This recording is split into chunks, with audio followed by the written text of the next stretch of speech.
It's time to change lanes with TLD Logistics. My friends at TLD Logistics have some really exciting opportunities for you to learn a new skill. With a new 5-acre driving academy that's now under new leadership with all new course material. And the best part, it's absolutely free. What a great deal to set you on the road to higher pay. And TLD Logistics even offers weekly stipends to offset food and gas expenses. In 6 weeks' time, you could complete this course and be in compliance with FMCSA regulations. Then you're ready for the open road of opportunity. What are you waiting for? It's time to change lanes with TLD Logistics. Visit tldlogistics.com. That's tldlogistics.com. TLD Logistics. Yee-haw! I've been hooting and hollering ever since I started betting with the VIP Play app. VIP Play has more than 200 leagues, every bet type you can imagine, live betting and live hosts, all with 24/7 support from real live people when you need them. Start betting better with the VIP Play app today. Don't be a better, be a better with VIP Play today. VIP Play coming soon. Gambling problem? Call 1-800-889-9789. Must be 21 plus and located in Tennessee to bet. Absolutely outstanding. 865-200-5402, the numero uno do. Keep it for future use because all lines are jammed. We are heading for a TLD Logistics Overdrive overtime. I want to thank all of our great guests that joined us today. And Mark in the Lumbo, if you're listening, you in Florida ought to get a room. You two guys, you two guys ought to check into the Hotel Illogic. Both of you. I would give you guys the master suite in the Hotel Illogic. You could sit up there and break it down scientifically.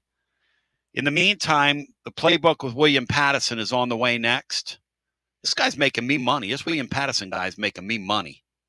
Love you. Appreciate you. Love your show. Tomorrow, we will have a full cast of characters in here on our Thursday edition. Love, peace. You're listening to FM 105.7 and AM 1340, WKGN Knoxville and W289CU Knoxville, Fan Run Radio.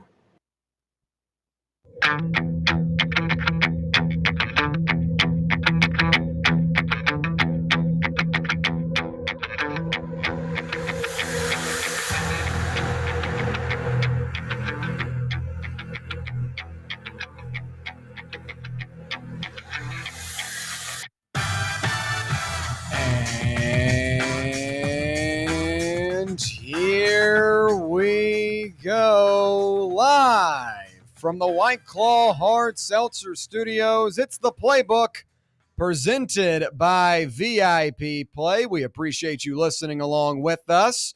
Brett Hullander, Garrett Armbrust, and Jackson Freeman. I'm William Pattison. Great stuff ahead of you on this Wednesday from K-Town.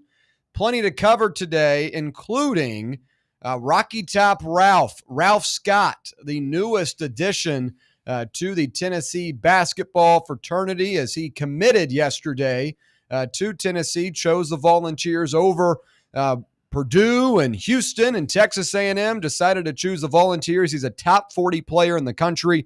We'll tell you what that commitment means for Tennessee basketball and tell you what to expect from Scott when he joins the Volunteers. And then we'll also have our Best Bets look ahead presented by VIP Play. Appreciate Tony Basilio there for the shout out, making him some money. I appreciate that. Glad you're tailing, Tony B. Happy to have you here on Fan Run Radio. But as always, we'll have our Best Bets look ahead as we get ready for week 6 of college football. And then in hour number 2, we'll talk college football contending questions, as we always do on Wednesday. Look at some of the big storylines heading into week 6 and recapping some of the big takeaways from week 5 as we head into the new week. We'll also talk about a quarterback change in the NFL. Joe Flacco is coming home. His kids are smiling ear to ear, I said yesterday, as they now get to spend time with Dad once again, as Joe Flacco's career, I think, is now over. Should probably be over. He's played a lot of great football, but the time has come for him to move on. But we'll tell you if this is the right move for Cleveland, moving off of Joe Flacco, giving the football to Dylan Gabriel, the rookie out of Oregon. We'll talk about that in our NFL topic.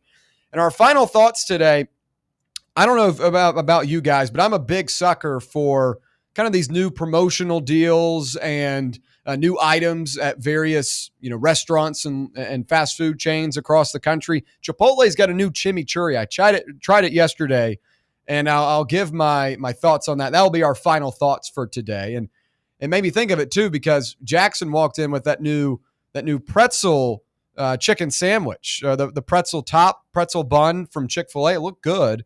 And on that topic, we'll talk about some new debuts at Chipotle as well. I'm a big fan of Chipotle. We'll say that. I can't eat a whole lot of places, Brett, but I do like Chipotle. But our first things first topic today will be talking about Joey Aguilar and how his road debut this past weekend against Mississippi State is something we have yet to see from a Tennessee quarterback under Josh Heupel. The numbers that Aguilar was able to put up, very, very impressive. We'll tell you why Joey Aguilar is not your average Aguilar, as he's been very impressive so far to begin the season. But before we get to that, let's welcome in the rest of the crew, beginning with Brett. Brett, how are you on this Wednesday? Any game shows? Any game shows today? Didn't have time to do that, but I did see on the news this morning before rolling out that some girl won quite a bunch of money on Wheel of Fortune. Interesting. She won the biggest prize ever, $1 million. Oh, my gosh. It was a living thing, I believe, was the winner of the, I don't even know what they call it, the contest before the final wheel, I guess. Okay. She won $1 million by a pack of coyotes. And, they spin that little wheel. Yeah. And then they see their prize at the end, if you get it correct or if you don't. But, yeah, won $1 million.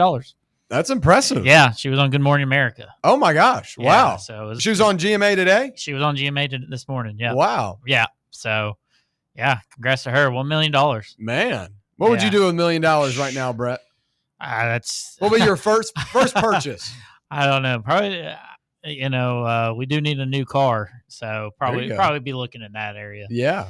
I like that. That's a good call. Yeah, more than likely. I don't know, but that's something I can only imagine about. I don't know. That's probably the wrong answer ultimately, with the family and all. So, it'd probably have to go somewhere else. But just off the top of my head right now. Yeah. So.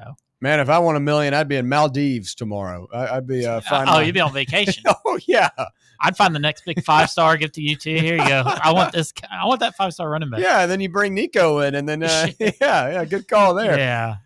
Garrett, how are you on this Wednesday? Oh, I'm good. Bro, you could always get lifetime Kentucky, Tennessee tickets as well. There you go. Just always do that. Always have a seat in the house for that game. Those will be the easiest ticket to get. You'd have plenty of leftover money. That's true. Won't spend it going to Kroger Field. Yeah. Such a joke. There you go. Jackson, how are you? I'm pretty good. Yep. How was that pretzel sandwich? Dude, it was really good. It was I get it without cheese. Okay. I can't have dairy. Yeah. So I'm sure it's a little better with the cheese. And I left off the creamy mustard because cream typically I can't go for, but I was reading the ingredients on it because they included a couple packets of it. Mm-hmm. And it doesn't have dairy in it. So next time I get it, I'll try it with the mustard, but it was pretty good. Yeah. No, it's creamy, but there's no cream in there. It's a bunch of seed oils. So what was on your sandwich? No cheese, no sauce? It was just lettuce and bacon. Okay. And then the pretzel bun and chicken. Okay. Now, does the pretzel bun change anything up? It tastes like a pretzel. Interesting. Very good. I'm a big You can have a pretzel? No, that's wheat and soy. Oh, especially, man. I mean, at these fast food places, Brett, it's nothing but wheat, soy, seed oils, MSG. Yeah. Oh, gosh. Yeah, don't even get me started on that. All right, let's get into our first things first topic, and it's not your average Aguilar. As last Saturday, Tennessee football got another supreme performance from quarterback Joey Aguilar in its 41-34 overtime win at Mississippi State. He completed 24 of 40 passes for 335 yards and a touchdown, though we did have 2 interceptions. We talked about that Monday.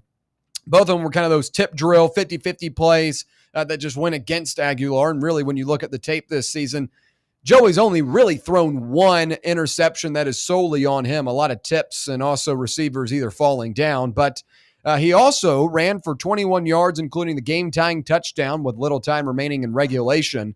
And the result was a somewhat rare road win in SEC play for the Volunteers, as Tennessee is now 8-9 under Josh Heupel in road contests. It was also a record-setting performance in this category for Aguilar, as no other quarterback under Heupel at Tennessee has thrown for more yards than 335 Aguilar did in Starkville on Saturday. The only other quarterback to get over the 300 mark was Hendon Hooker at 316 in the win over Kentucky in 2021. And his 24 completions for Aguilar were also the most in that category during a win. The next best in a road SEC victory was 18 from the quarterback that currently plays for UCLA against Vanderbilt a year ago. And, we talked a little bit about Joey yesterday and as well as Monday, but now that you've already seen him in a road environment, that was one of the big questions heading into Saturday, right?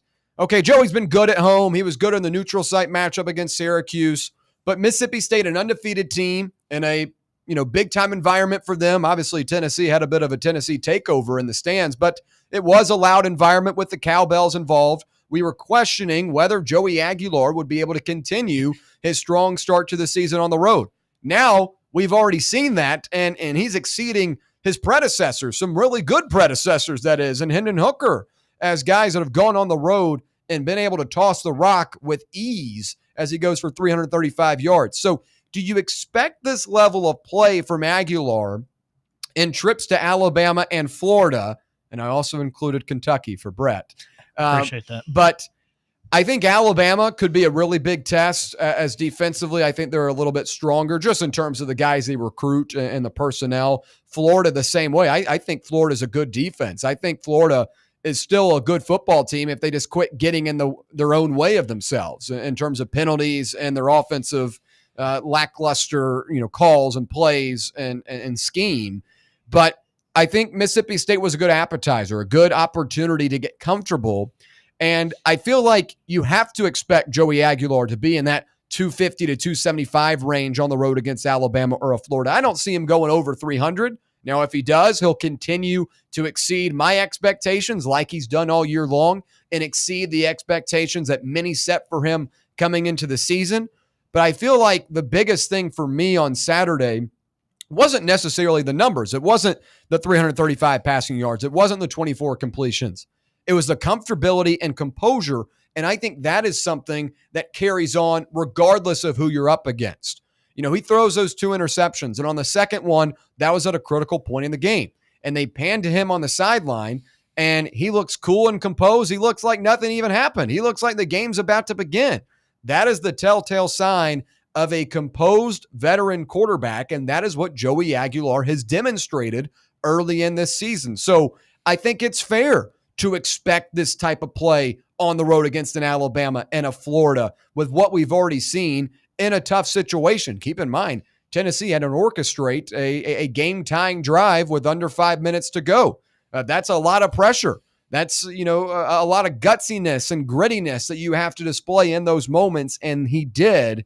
So I feel like you have to expect that as you move forward throughout the SEC road schedule. Garrett, would you agree with that? I think so. I mean, if you go back to the Mississippi State game, I mean, you could say coulda, shoulda, woulda for anything. But I mean, if you take away the Chris Brazzell OPI that probably was not an OPI and the Matthews drop, I mean, you're looking at almost a 500-yard day there.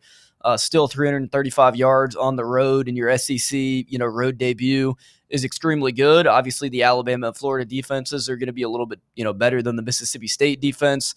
I think the Alabama secondary is very good. The Florida defense has been good, kept them in the Miami game without an offense for most of the game, and then, kept them in the LSU game despite turning the ball over 5 times. So I think going into those environments is going to be difficult, but I think, as you said, he's been gritty, he's been gutsy.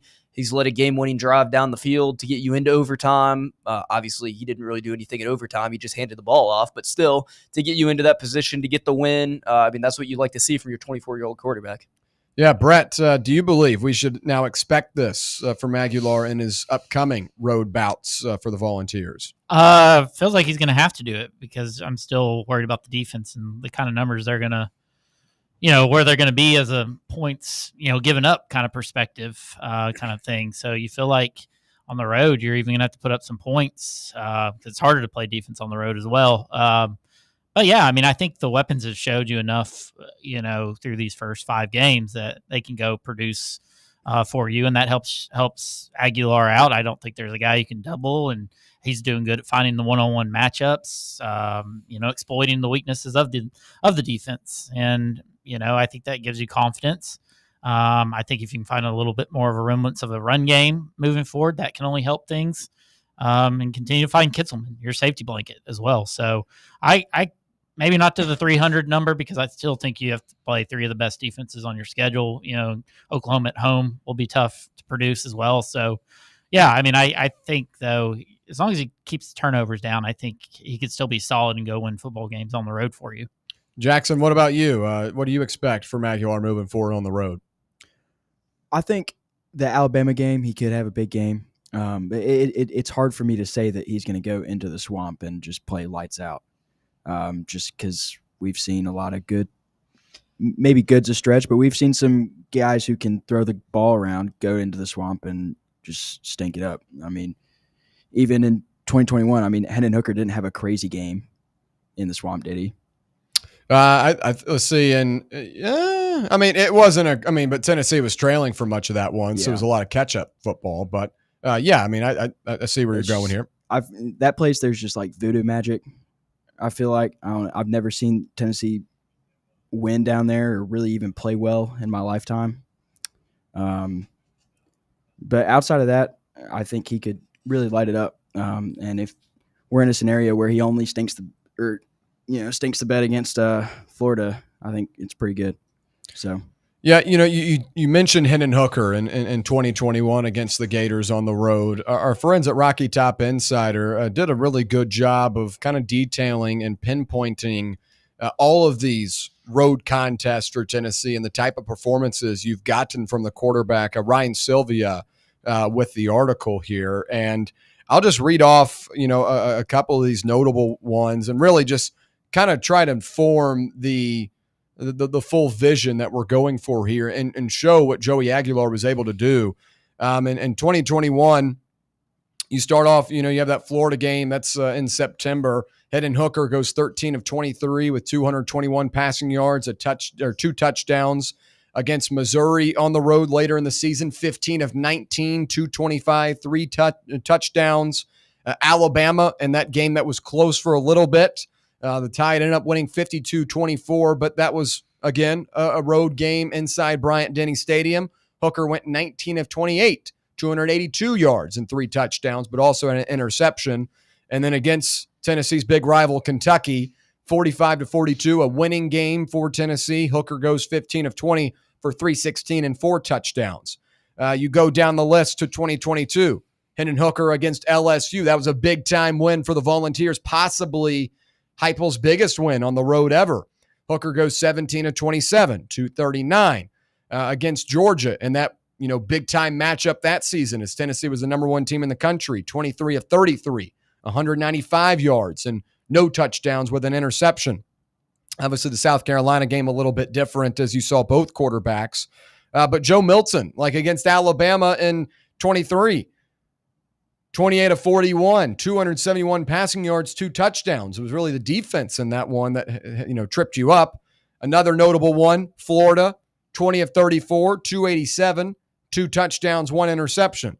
And then obviously last year we saw Nico Iamaleava in a number of different road environments. His best was against Vanderbilt where he went for 257 and four touchdowns. But against Georgia, just 167 yards, Arkansas 158, and Oklahoma 194. And in those games, only one touchdown combined. So the whole point of this is Joey Aguilar in his first ever road matchup was able to go for 335 and a touchdown and one on the ground. And I think it just shows the type of player that you have in the building right now. This is the same Josh Heupel team. This is the same coaching staff for the most part outside of Alex Golesh leaving those teams in 21 and 22. And you've got a guy that came in 3 months ago and is able to orchestrate a great game and was dialed in down the field. As Garrett mentioned, very well could have had like 400 yards if Mike Matthews is able to haul in a long touchdown pass. It just, he ended up dropping it, but that would have been a 75-yard play, a 60-yard play. That would have been a ton of numbers addition to the 335 total. So when I look at these numbers, first off, I say Nico Iamaleava. I think we kind of got bamboozled of what we were watching last year. We were trying to kind of hold along and hope that he would turn things around. He never did. And I think you ended up getting the better guy for this year. When I look at these numbers, you got the better guy because you had matchups against like a Vanderbilt and an Arkansas last year. And I think that's on the same level of going to play at Mississippi State. I mean, Mississippi State's the second smallest building in the SEC. Vanderbilt number one. Joey in his first start on the road had better numbers than your quarterback last year. So again, I think it just reiterates what we all know, but you've got a better quarterback in this offense right now. And the ability to go on the road in your first SEC road matchup and play like that was really, really impressive. When you guys look at these numbers, what sticks out to you from all the years? It doesn't have to be, Joey in particular, but just what sticks out to you by looking at that kind of rundown of those quarterbacks under Heupel on the road? Well, I mean, I think for him to be able to, do it in his first game, I think just shows his experience of the stops that he's been at before. I mean, this is a guy that played junior college ball and then played at Appalachian State and then comes here. I mean, he's had pretty much all the stops that you can have in college football, but I think this year, specifically throughout the season, he's just been able to land the deep ball at a higher rate than we've seen over the past couple of years since Hendon Hooker left. And especially last year with Nico, lots of plays where you had open receivers down the sideline or over the middle of the field that were just simply overthrown or not an accurate ball. And I think that was a point, this offseason of his high interception rate last year. People were concerned about that. And he's thrown a couple interceptions this year, but as you alluded to earlier, a lot of them haven't been his fault. I think only one of them has really been a bad throw that you can put the blame solely on him. So I think the way that he's, kept the ball out of defenders' hands and the way that he's been able to land the deep ball has been most pivotal to his success so far. Brett, so when you look at those numbers, what sticks out? Some of them are tough road games. You're going on the road to Florida, Bama, Georgia, things like that, LSU. Tough spots to go and win games, but yeah, I mean, it's just a product of, the experience that Aguilar has. I know we had Hooker and Milton through some of those, but yeah, I mean, it's just, the struggles that Heupel and his offense has had on the road. You can say it's quarterback, but some of it was a little bit of Heupel as well, being a little conservative, things like that, and maybe lack of weapons. I think these are some of the best weapons that, outside of when we had Hyatt and Tillman, some of those guys that Heupel's put together for a quarterback as well. So, and our run game was really good through these years too with Wright and Sampson. So it was kind of more the focus of the offense. And, this year seems a little bit more different. So our explosiveness is on the outside. So I just hope it continues. Like you said, we still got some tough road environments to go to, but definitely a positive that, that it's where it is right now, at least today. Yeah. Yeah, I mean, I think, it is fair to say, talk about last year's running game. Dylan Sampson, the SEC Player of the Year, was so impactful there. But I think this year you found a better balance. Maybe the run game is not as strong as it was last year, but I do think it is reliable. And you saw that in the opening play of overtime. Deshaun Bishop takes it 25 yards on the left side and runs it in. That's still the same type of big-time playmaking ability that you saw last year, maybe just not in the same dosage, a little bit less, but still a very talented running back room for the Volunteers.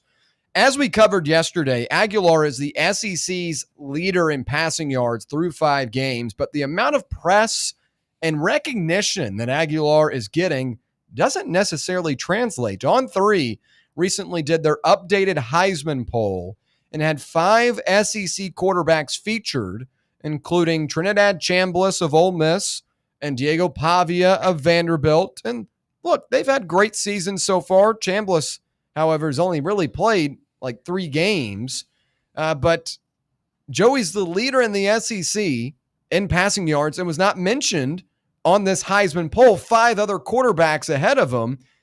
I feel like Aguilar is being undervalued in front of the national eye. And there have been a lot of great players this season. And I think the big fun about this year is that you've had a lot of guys that weren't necessarily at the top to begin the season climb their way up. I mean, I even look at like a guy like Fernando Mendoza, who was on my radar because he was so good at California last year, was one of the top guys in the portal, and I felt like he was going to mesh well with Kirk Cignetti in Indiana, and he has, and that's a guy I have a lot of respect for. I think like a Dante Moore is in that group as well. This offseason, you heard so much about the Arch Mannings and Lenora Sellers and the Cade Klubniks and the Garrett Nussmeyers.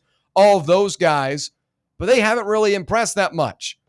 And it's been some of these guys that have kind of slipped through the cracks or moved their way up that have been impressive, but Joey Aguilar fits that bill as well. And I think Joey deserves a little bit more recognition on a national level. I'm not taking away what Diego Pavia has done this season. Vanderbilt's off to a 5-0 start and is going to play Alabama in a rank versus rank matchup. That's never been said before, at least in a long time. For a guy like Trinidad Chambliss, I think his story is great coming from Ferris State, but that's not the guy that started the season. He's only played 3 games. Like, the sample size is a little bit smaller.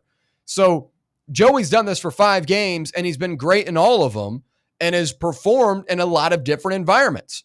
A neutral site matchup against Syracuse to begin the season, a big-time top 15 showdown inside Neyland Stadium against Georgia.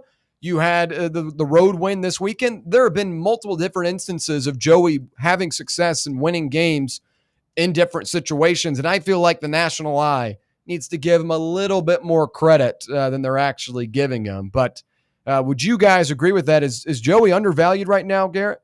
Yeah, I mean, I think so. Already thrown for 1,400 yards this season, 13 passing touchdowns, QBR of 72. I think a guy like Trinidad Chambliss, I think it's a great story playing Division II ball, taking down LSU at home at Ole Miss. I think that's a great story. But like you said, he's only played 3 games. Austin Simmons was the starter, so I don't think you can have someone win the Heisman that's only going to play a maximum of 10 regular season games.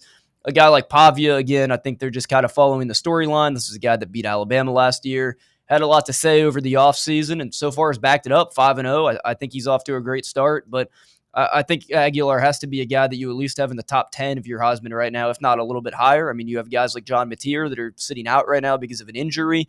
You're going to be able to move up from that. Obviously, Ty Simpson bounced back from week 1. He played great against Georgia, so that's a guy that's moved back up the ladder. But like you said, I mean, this is a year where you thought Arch Manning, DJ Lagway, Lenora Sellers, Garrett Nussmeier, Klubnik, guys like that would be at the top of the Heisman ladder, and it ends up being guys that a lot of people weren't as familiar with going into the season. So I think that there's a lot of parity in college football this season, and for that reason, I think he should definitely be in the top 10, if not higher. Brett, should Aguilar be getting more respect in the national eye?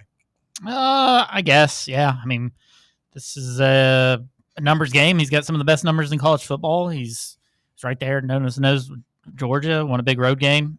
He's playing as well as anybody has this year. I mean, I'm okay with his current ranking. I think. I mean, it's those guys ahead of him. I'm assuming like Ty Simpson, they have ahead of him, places, people like that. Mm-hmm. And so, I mean, he just keeps doing what he's doing. He'll get the recognition he deserves. I know.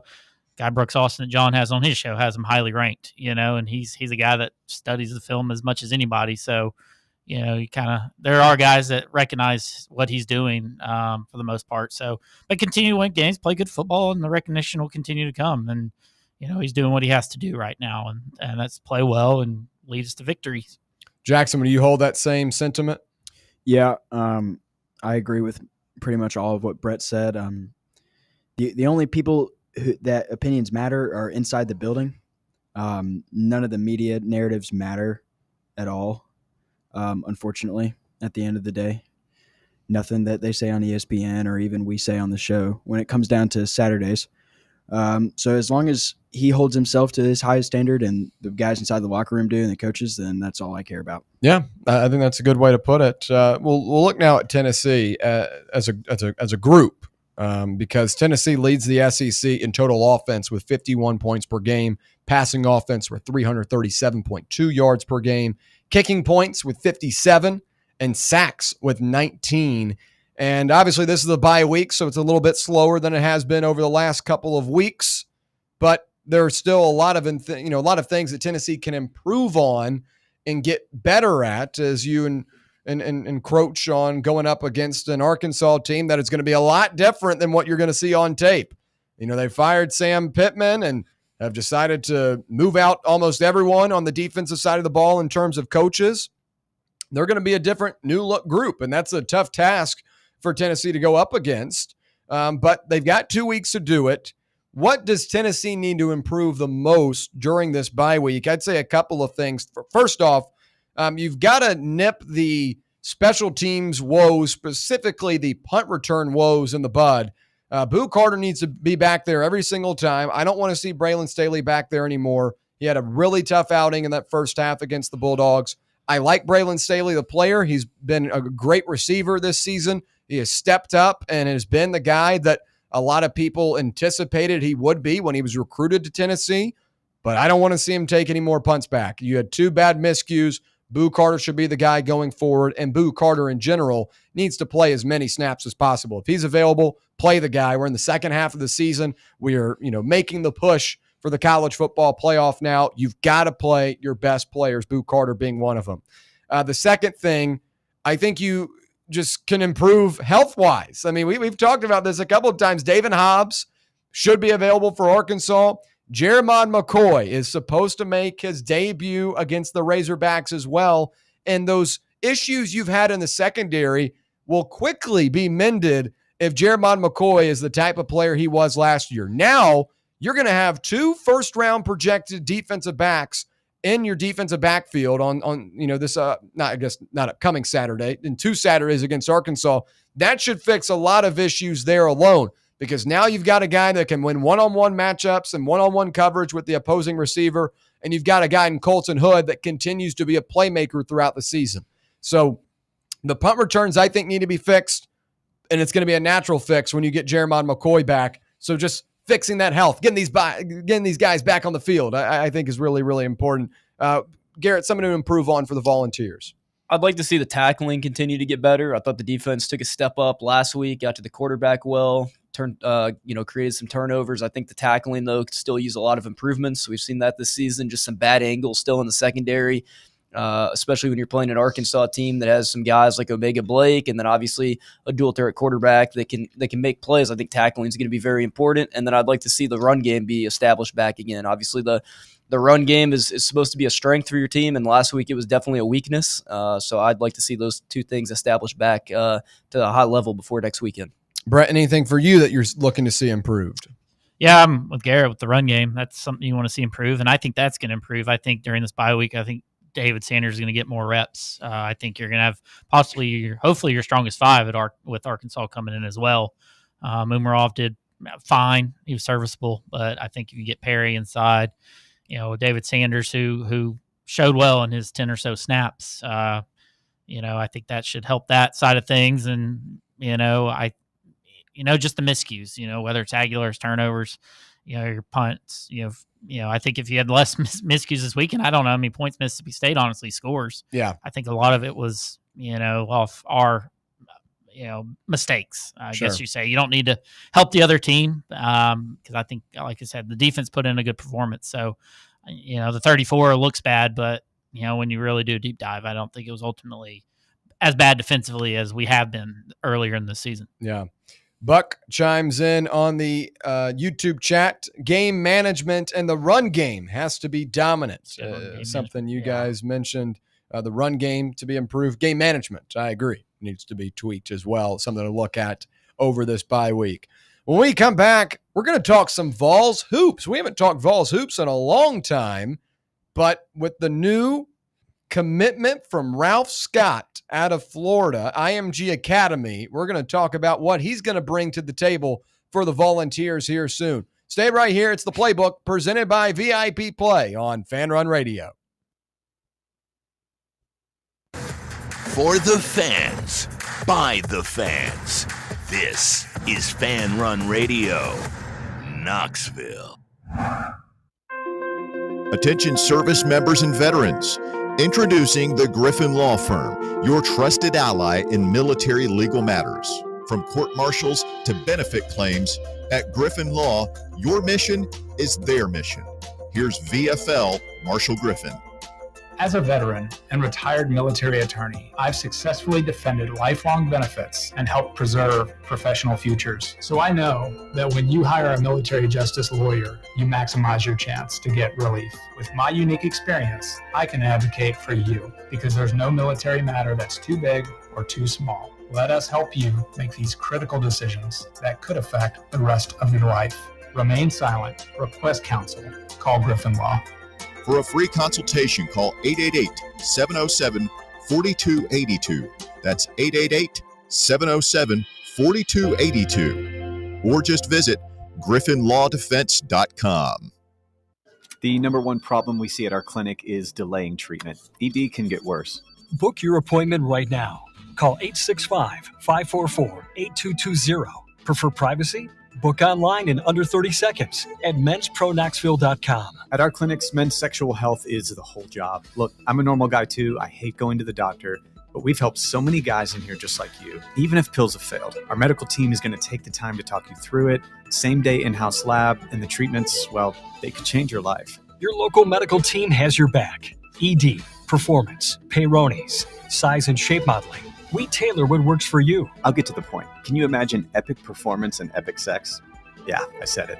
A stronger you is closer than you think. We're available right now. Call 865-544-8220 or book in 30 seconds or less at menspronaknxville.com. Men's Pro Knoxville, making it happen. North Knox Siding and Windows is a complete exterior home improvement company that can help you with all your home exterior needs. If your home needs new siding, windows, doors, gutters, handrails, a deck, or a new roof, then give my friends at North Knox Siding and Windows a call at 865-689-0505. You can also visit their showroom at 5618 North Broadway. Locally owned and operated and proudly serving all of Knoxville and the surrounding areas, North Knox Siding and Windows. Online at northknoxsidingandwindows.com. Hey Knoxville! Surfside iced tea and vodka, made with real brewed tea, is only 100 calories, 2 grams of sugar, with no bubbles and no troubles. That's right, zero carbonation, so it's easy to sip and enjoy. Headed to a game day or party at a friend's house? Bring an iced tea or lemonade variety pack from Surfside, or try their green tea and new raspberry tea vodka.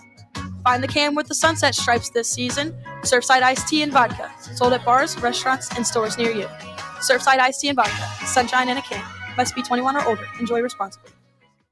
Got a flat tire? Strange noise under the hood? Don't stress. Roll into Matlock Tire and Auto Service. From oil changes and brake repairs to brand new tires, Matlock's certified techs do it all. Fast, friendly, and fair priced, Matlock is the home of the price match guarantee. Bring in any competitor's ad and Matlock will match the exact same tire for the exact same price. Matlock Tire and Auto Service. 5 locations in East Tennessee. Visit matlocktireservice.com to find the location nearest you and schedule your appointment.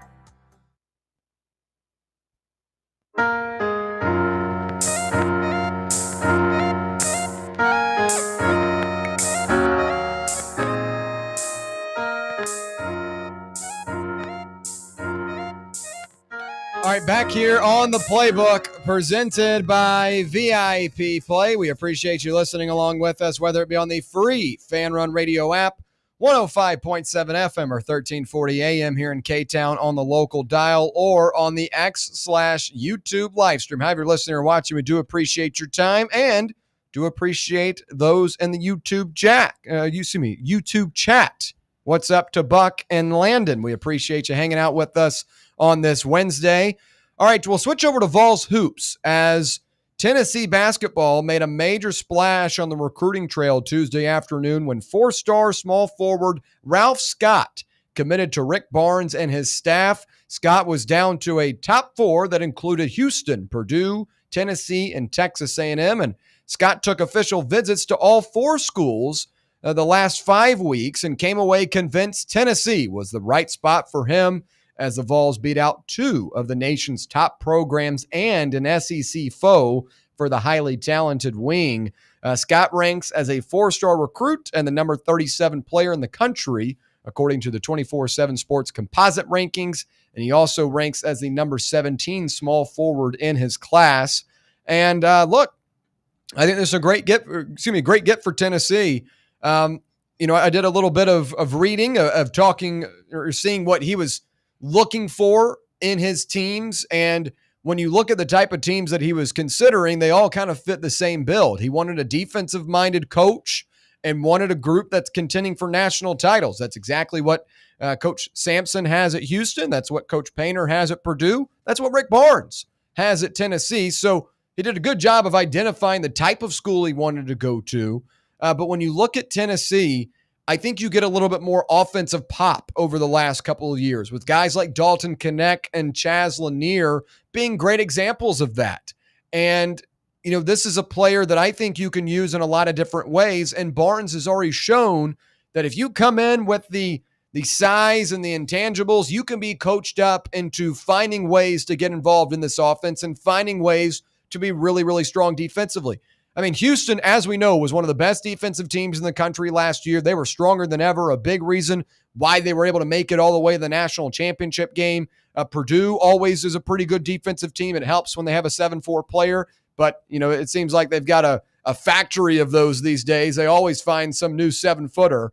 But again, for Tennessee, this is a good fit because Scott is the type of player that can fit into this system very, very well. And watching his tape, we'll talk more about what he brings to the table. But I think this is a smart move for Scott and a big acquisition for Barnes as he continues to identify these forwards that can be versatile on the wing and down low and have that defensive-minded identity. I think it was a great get for Tennessee. Garrett, what'd you make of it? Yeah, I mean, anytime you can land a top 50 player, 4-star recruit, that has, a versatile, package to his game, I think that's very helpful to your team. Obviously, you beat out some good coaches in Kelvin Sampson, Matt Painter, and then Bucky McMillan over at Texas A&M, who's entering his first year after being over at Samford. But I think that speaks to the Rick Barnes culture, and I think that speaks to him that he wanted to come play for a defensive-minded coach. I like to hear that out of a high school prospect, that they don't want to just come somewhere and shoot the cover off the ball. They actually want to learn fundamental defense, and the offense will come with it. If you can play defense under Rick Barnes, you'll find the floor. If you can't play defense under Rick Barnes, you probably won't play on the court as much. So I'm excited for him. He's a good story. Grew up in Bermuda and then plays his high school ball at IMG Academy down in Bradenton, Florida. So I think it's a good get, and I'm excited to see what he can do when he gets to Rocky Top. Brett, what'd you make of the commitment? Big time get. I'm excited about this kid. Just reading his evaluation from a couple guys. It sounds like he still needs some time to develop, get a little more size, but the tape speaks for itself. And just another, might be, I guess, a poor man's Nate Amin a little bit, just the way he's a bigger, lengthier guy, playing on the perimeter, guard kind of 1 through 5, it seems like. And, it's hopefully this starts a snowball, because I know it's a big recruiting month for Barnes and company with that Duke game coming up here in a couple of weeks and things like that, with some big time prospects coming in. So hopefully it starts a little snowball, but can't be mad about getting a guy with this pretty high ceiling, I would say. Yeah, we'll talk more about those guys that Tennessee is still looking to nab out of this recruiting class in a little bit, but let's continue to focus on Ralph Scott. The 6'8", 190-pound wing has a 7'3" wingspan. I love hearing that. As you look in the NBA right now, some of your most successful wing players have that prototypical big-time wingspan and good height at 6'8". Like I look at like an OG Anunoby. That's a guy that plays on both sides of the basketball, is a great defender, is a great offensive player as well, a very valuable asset to that New York Knicks team and the Eastern Conference. Like guys like that are really, really impactful. And his length and athleticism gives him elite potential on both ends of the floor for the Volunteers. We've seen a ton of guys come in that are really strong offensive players, like a Dalton Connect and a Chaz Lanier. But when they hang around here a little bit longer than just a cup of tea, they're able to turn into really solid defensive players. Dalton Connect in October from March were two different players defensively. You saw Connect become a really good shot blocker and a really good shot contester around the rim. Chaz Lanier became a really good rebounder and was an underrated defensive guy by the end of the season as well. That development is stemmed from the staff that Rick Barnes has and the practices and the reps that you get inside the building at Tennessee. And this was a guy that is already a strong defender and has a good jump shot and was one of the highest risers in the 2026 class on the coming off the summer AAU circuit, where he played for Jamal Shedd's elite team on the Adidas AAU circuit.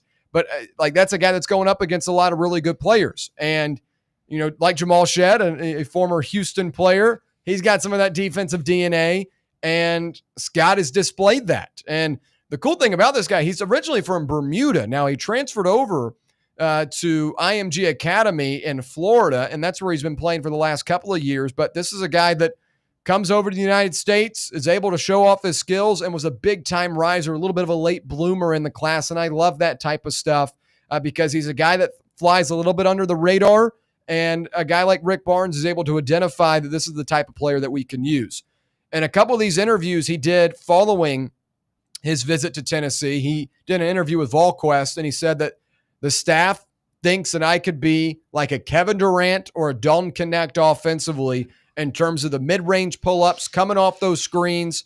I like that a lot as well. And then you match in what he does defensively. This is going to be a player that I think if you can develop, could be a big-time player over the next couple of seasons for the Volunteers once he arrives to campus.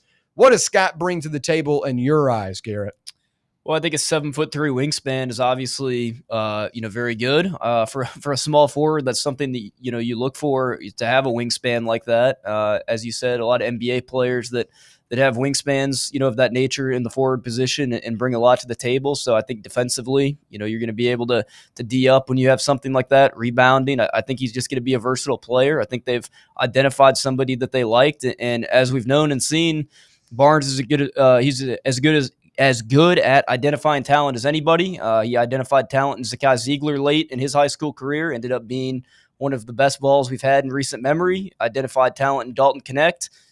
We saw what he did, so you just got to trust what he did here, identifying the talent that he has, and I'm excited to see what he can do defensively, and once he adapts to the college game, what he does. Brett, you said you were kind of doing a rundown of a lot of the reviews he was given. What do you think he brings to the table?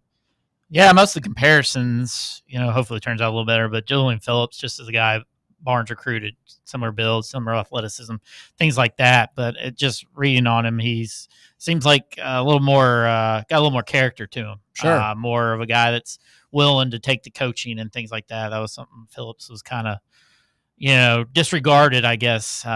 He didn't feel out his potential here with the Vols, but he's in the NBA. So, another guy people can look to that Barnes got there, I guess. But, he's seems like a 3-and-D guy, shoots it really well from everything I'm been reading. So, it might take him a year or two, but, I think the potential is there, and that's something you like to hear.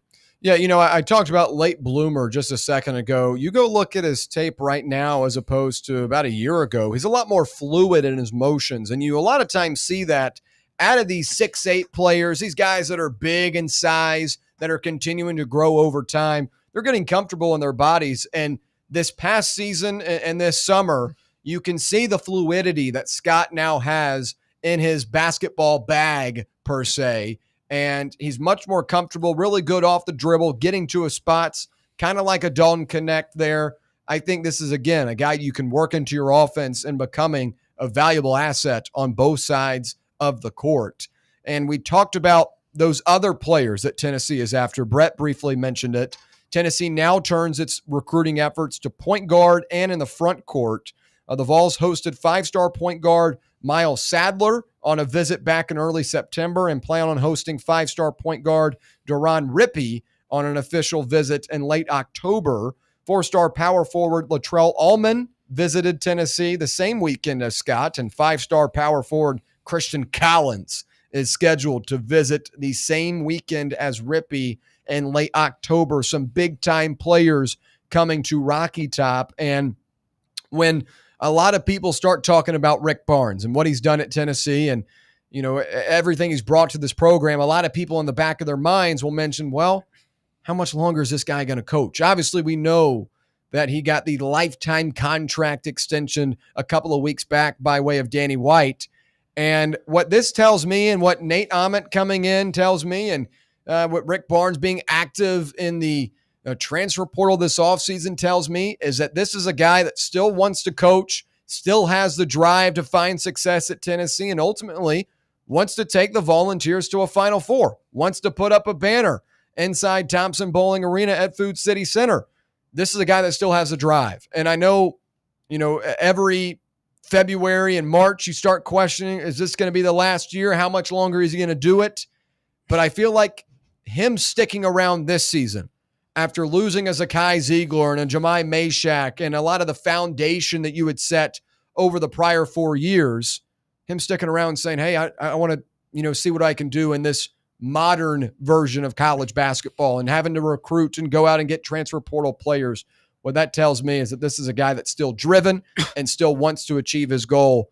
And right now, I don't think there really is a timetable on his future. We'll see how this season goes. If it's a little bit of a flop, then we could, possibly make the deduction that he might leave here soon. But if Tennessee's successful this season, I don't think there's any reason why Rick Barnes would leave.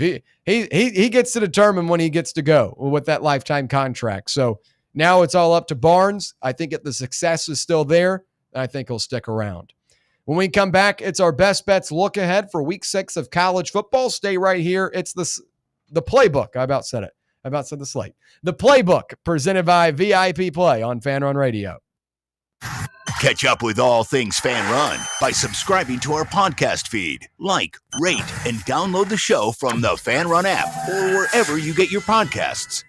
Your smile says it all, so make sure it's saying the right thing. At Knoxville Smiles, we believe healthy teeth mean happy lives. Whether it's a routine cleaning, whitening for that big event, or fixing a nagging toothache, our gentle team is here for you. With flexible hours, family-friendly care, and the latest technology, Knoxville Smiles makes every visit stress-free. Don't wait another day to love your smile. Call Knoxville Smiles today at 865-539-1776 or book online at knoxvillesmiles.com. Smile brighter with Knoxville Smiles. Rickard Ridge Barbecue, located in beautiful Cove Lake State Park. Rickard Ridge is home of the best ribs in the Volunteer State. Smoked daily by Pitmaster Mark Rickard. The barbecue at Rickard Ridge is mouth-watering, fall-off-the-bone delicious. Take the scenic drive up I-75 to exit 134. For directions and to look at the rest of the menu, visit Rickard Ridge online at rickardridgebbq.com. Hi, this is Bo Kregner from the Kregner Group at Realty Executives, and I know there's a lot of choices here in East Tennessee when it comes to choosing a realtor. Here's why the Kregner Group is different. At the Kregner Group, our motto is walking by faith, serving others. It's how I live my life. It's how I run my business. Here at the Kregner Group, we're committed to doing real estate the right way. Faith, honesty, integrity. The Kregner Group. Call me anytime at 865-742-1035 or visit my website at boknowshouses.com. Got a problem tree looming over your home? Call ECR Total Landscapes. Whether it's trimming, removal, or storm cleanup, our certified pros get the job done safely and efficiently. We're licensed, insured, and ready 24/7 for emergency calls. Big or small, we cut them all. ECR Total Landscapes. Call now for a free estimate, 865-384-2012, and mention promo code FANRUN for free stump grinding on any tree removal now through the end of the year. Also, visit us at ecrtotallandscapes.com. Hey folks, if you're in need of a lawyer, you need to call my friend Jerry Givens. I've known Jerry since high school and can personally vouch for him. He's East Tennessee through and through, and if you're going through a divorce, bankruptcy, or a DUI case, you'll need someone you can trust on your side to help you navigate the local legal system. You can trust Jerry Givens. Call the law offices of Jerry Givens today at 865-801-9250 to schedule your free consultation. That's 801-9250. Dick's House of Sport at Westtown Mall is a destination devoted to sport, and it's your destination for exclusive events and experiences. Come visit a store like no other. Check out our 40-foot rock wall, golf performance center, Hit Tracks batting cage, and outdoor turf field. You can now rent our space for private events and birthday parties. Learn more about our events and exclusive product launches on Facebook and Instagram at Dick's House of Sport KNX. Dick's House of Sport, proud partner of Tennessee Athletics. Here we go. Yeah, I'm afraid, like I'm scared as a dog, but I've got a new song and I want y'all to sing along. Sing along. All right, back here on the Playbook presented by VIP Play. We appreciate you hanging out with us. We'll check the YouTube chat real quick. Landon Kelly chimes in and says, are we cheering for Vandy or Bama this weekend? I don't know. That's Vanderbilt and Alabama, two of the annual opponents for Tennessee, both considered some of the Volunteers' closer rivals. I think Alabama's a little bit more of a rivalry than Vanderbilt, but I don't know. I would kind of like to see, we talked about it a little bit yesterday. I kind of like Diego Pavia. I know he's not the most likable guy, as Jackson shakes his head in disgust. I kind of like him. He's a little Johnny Manziel-ish, and I think he's just trying to be like him. But I will give him credit. Here's where I'll give him credit. You know, Jackson, we've talked a lot about, all the offseason noise and stuff like that. Diego Pavia talked a lot, and so far he has followed it up with good play. I haven't really played anyone, though. That may be true. That may be true, but they have hung a ton of points on some teams. Yeah, against the bad teams. So you're still out on them. Yeah, South Carolina is not as good as they were advertised in the preseason. Obviously, I don't think that counts as a real test. Virginia Tech's obviously not. Yeah. Anything. And my opinion on this game really changed in the last week and a half. I thought Vanderbilt was going to just go in and pick apart Alabama, and Tennessee would do the same, and so would a lot of other teams. Because that was before I saw Alabama play another competent team. And then I saw them go on the road and just completely dominate Georgia, despite what the scoreboard says. Yeah. They dominated that game. And after all that talk and some new talk that came out today in an interview with Diego Pavia and ESPN's Chris Lowe, Pavia said, if we play our game, it won't be close. That's rather slimmed down. It was a larger quote, but saying stuff like that before you play Alabama, it's just not smart. The spread's at 10.5, and I really want to take the over. Yeah. I don't know. I think they're going to get punched in the face. They've had a lot to say, and if Alabama has any shred of what it was when Nick Saban was in charge, they'll handle business. They not only handle business, but they've been waiting to handle business since the end of the fourth quarter whistle blew last year. Yeah. And I fully expect to see that. All right, real quick, we'll take a look at some of these lines for week 6 of college football. Nothing too much to report, but we do have some line movement in Florida versus Texas. We've seen a full point come down in favor of the Gators, now under 7 points. The line right now plus 6.5 for Florida. That is under a key number of a touchdown, which makes me kind of lean towards Texas. Look, when you have these numbers, you've got to play it correctly, right? I know you want to get the value of a Florida here, but now that this number is dropped below a touchdown, you're no longer getting a touchdown of insurance. It's a little bit tough to predict what Florida's offense is going to look like. Texas, the much better team roster-wise, offensively, they're kind of in the same type of rut as Florida. If this line continues to drop and the tickets continue to come in on Florida, on Texas, then I might have to adjust here. But that is notable line movement going under a touchdown in that Texas-Florida matchup. And then other than that, we don't really have anything notable to report. A half-point movement in Texas A&M, Mississippi State. The Aggies now up to 14.5 as opposed to 14. Florida State sits comfortably at that plus 4.5 number. It was the same thing yesterday. And then Louisville is still at that 7 number against Virginia. I do like that side this week. The Cardinal have got a really good running back in Isaac Brown. I'm not a huge fan of Miller Moss, but this is one of those kind of letdown spots coming off a big-time win for Virginia. And on the same side of that coin, a buy low spot on Florida State where you're getting plus 4.5. If they won last week, I imagine this would have been, closer to about a field goal or 2 points. Wouldn't be 4.5 points. So I look at that. And then finally, I still really like this side. Cincinnati minus the 1.5 up against Iowa State. The Cyclones, my most overrated team that I have to rank every week because they're undefeated still. That's what I currently look at in our best bets. What about Washington at Maryland? Maryland's getting 6.5. Yeah, and the thing is, I think it all Washington wasn't very impressed. I know it was Ohio State. Yeah, all comes down to the Terrapins defense if they're able to get stops because I think they've done a good job so far offensively this year. Yeah, that's the side I was looking at. I just think they're going to score points. Yeah. They may not win the game, but I feel like one team has Jonah Coleman, one team doesn't have Jonah Coleman. That is true. Maybe look at the over in that one. I like Maryland's quarterback. I do too. Pretty good. I do. He's been exceptional this season, but their defense, I think, is a liability. Washington, I think, missed on a couple of big opportunities last week. I would still, in terms of winning the game, I like Washington, but we'll have to see where that line moves throughout the week in that one. All right, when we come back, we'll do our college football contending questions for week 6. Also talk about some notable NFL storylines. Stay right here. It's the Playbook presented by VIP Play on Fan Run Radio. Follow us on Twitter or X or whatever the they're calling it these days at Fox Sports Knox. Fox Sports Knoxville. Fan Run Radio. Today, we raise a glass of Jameson Irish whiskey to the sport of football. Hear, hear! To Gaelic football, born in Ireland in 1885 in its thrilling blend of soccer, rugby and basketball. On a massive field, 15 players kick or hand pass a round ball to score points over a bar or into a net. No pads, no helmet, no sense. Hear, hear!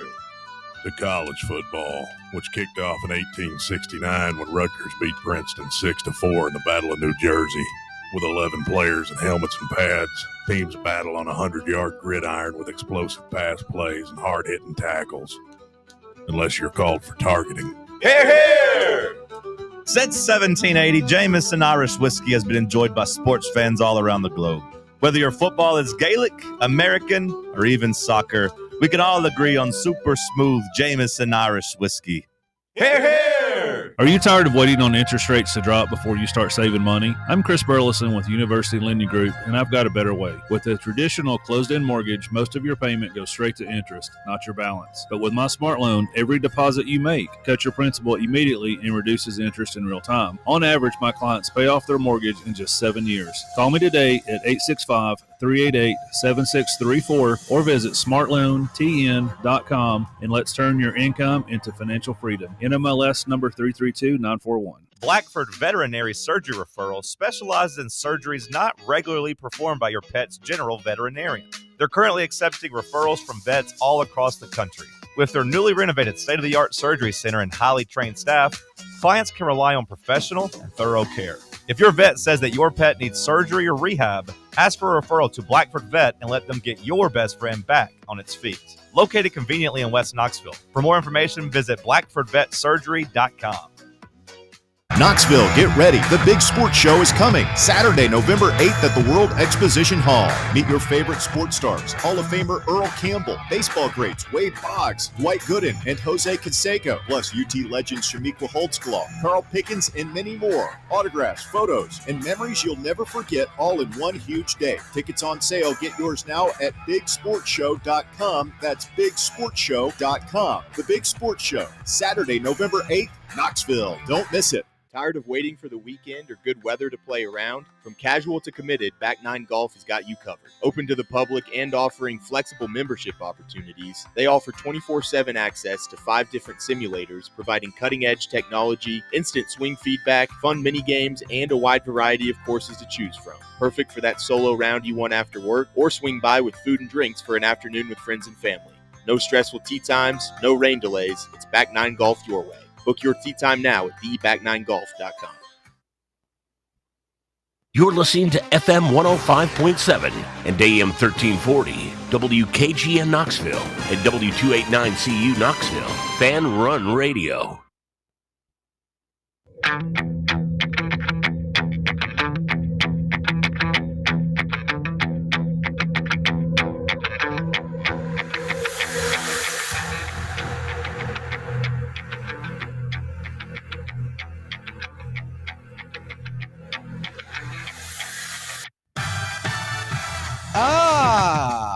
Here we go.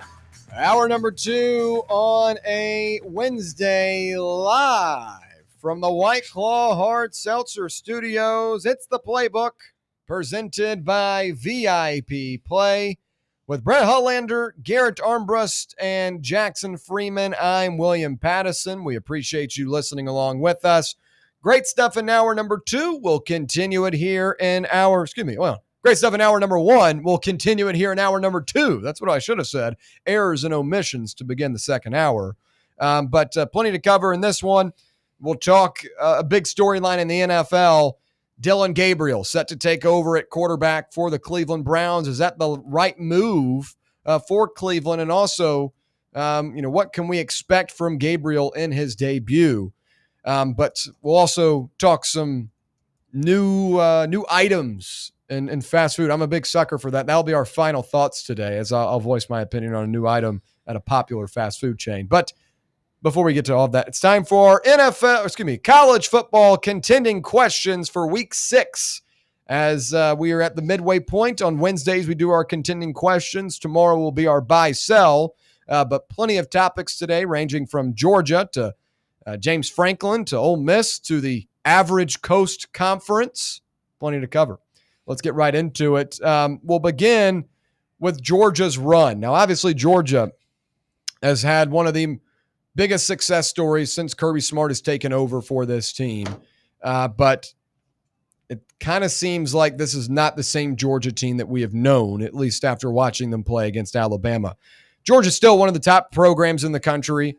It just won the SEC last season. It just lost a home game for the first time in 6 years. But as the Athletic's Seth Emerson wrote after the Alabama game, quote, Georgia is not as good as it once was, and it probably never will be as good as the days of 2021 to 2022. Georgia is currently 57th nationally in offense at 6.1 yards per play and 59th nationally in defense at 5.2 yards per play. But that does not bode well for the rest of the season, as they've got to continue to go up against top-tier opponents and SEC opponents. When you look at years past, they're much stronger, specifically defensively on that side of the football. 59th is usually not where you see this Georgia team. And the Bulldogs are now 4-3 in its last 7 Power 4 games, including a narrow overtime victory over the Volunteers. And with 3 wins of those 4 coming in overtime, is this an out-of-context statistic, or is this a cause for concern for the Bulldogs moving forward? And the way I look at it is I think Georgia has been beat up on the offensive line. That's one big issue for this team. You saw that Saturday as Alabama was able to get a lot of pressure and also on some big-time plays, able to get into the backfield and blow up whatever Georgia was trying to run. So that's one thing. I think Gunnar Stockton has played just fine. All Georgia quarterbacks are able to find success, especially when you're in that system with, a ton of talented players. They did a really good job in the portal this offseason. I didn't think they were as dynamic as they should have been against Alabama, and I hated that 4th down play to Cash Jones. You've got Zachariah Branch. If you're going to run a sweep, don't run it to the white guy. Give it to Zachariah Branch, who's one of the fastest players in the country. So I think situationally they've dropped the ball in some instances offensively, but the offensive line being beat up, I think, is a big part of it. So I'm not going to bash them too much for that. But the defense, as you saw in that first half against the Tide, was really bad. And they had some big-time plays that could have been huge plays if Alabama had executed to perfection on those. I mean, hell, the first possession of the game, Ryan Williams drops a 75-yard touchdown pass. If Williams catches that, that's an automatic score early in this game.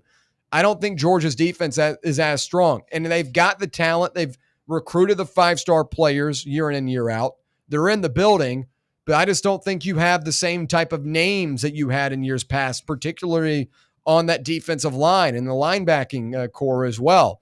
You don't have that Jalen, Jalen Davis, Jalen Carter or Jordan Davis. Yeah, mix those two up. Roquan Smith. Yeah, Roquan Smith. Yeah. I mean, you could go down the list. I mean, even last year you had guys like Walker. They were kind of Michael Williams. Like you had so many different players that were really, really impactful, could get into the backfield, could cause yards lost for the opposing team. You just don't really have that this year. You do have those 5-star players, but they're not making those in the backfield plays. They're not putting enough pressure on the opposing quarterback. And that's why Ty Simpson had all day to deliver and make throws. And give credit to him. He was good.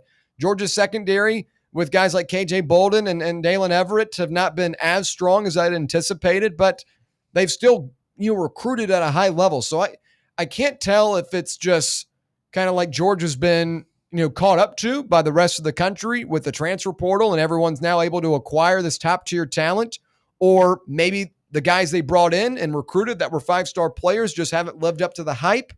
I don't really know what to pinpoint at the moment, but I do think that this Georgia team is not as strong as they used to be, and I think that was pretty evident on Saturday and has been pretty evident in the final part of last year and early part of this season so far. Where do you guys stand on this? Garrett, beginning with you, is this an out-of-context statistic here that they're 4-3 in their last Power 4 games, or do you think there are real causes for concern with this group?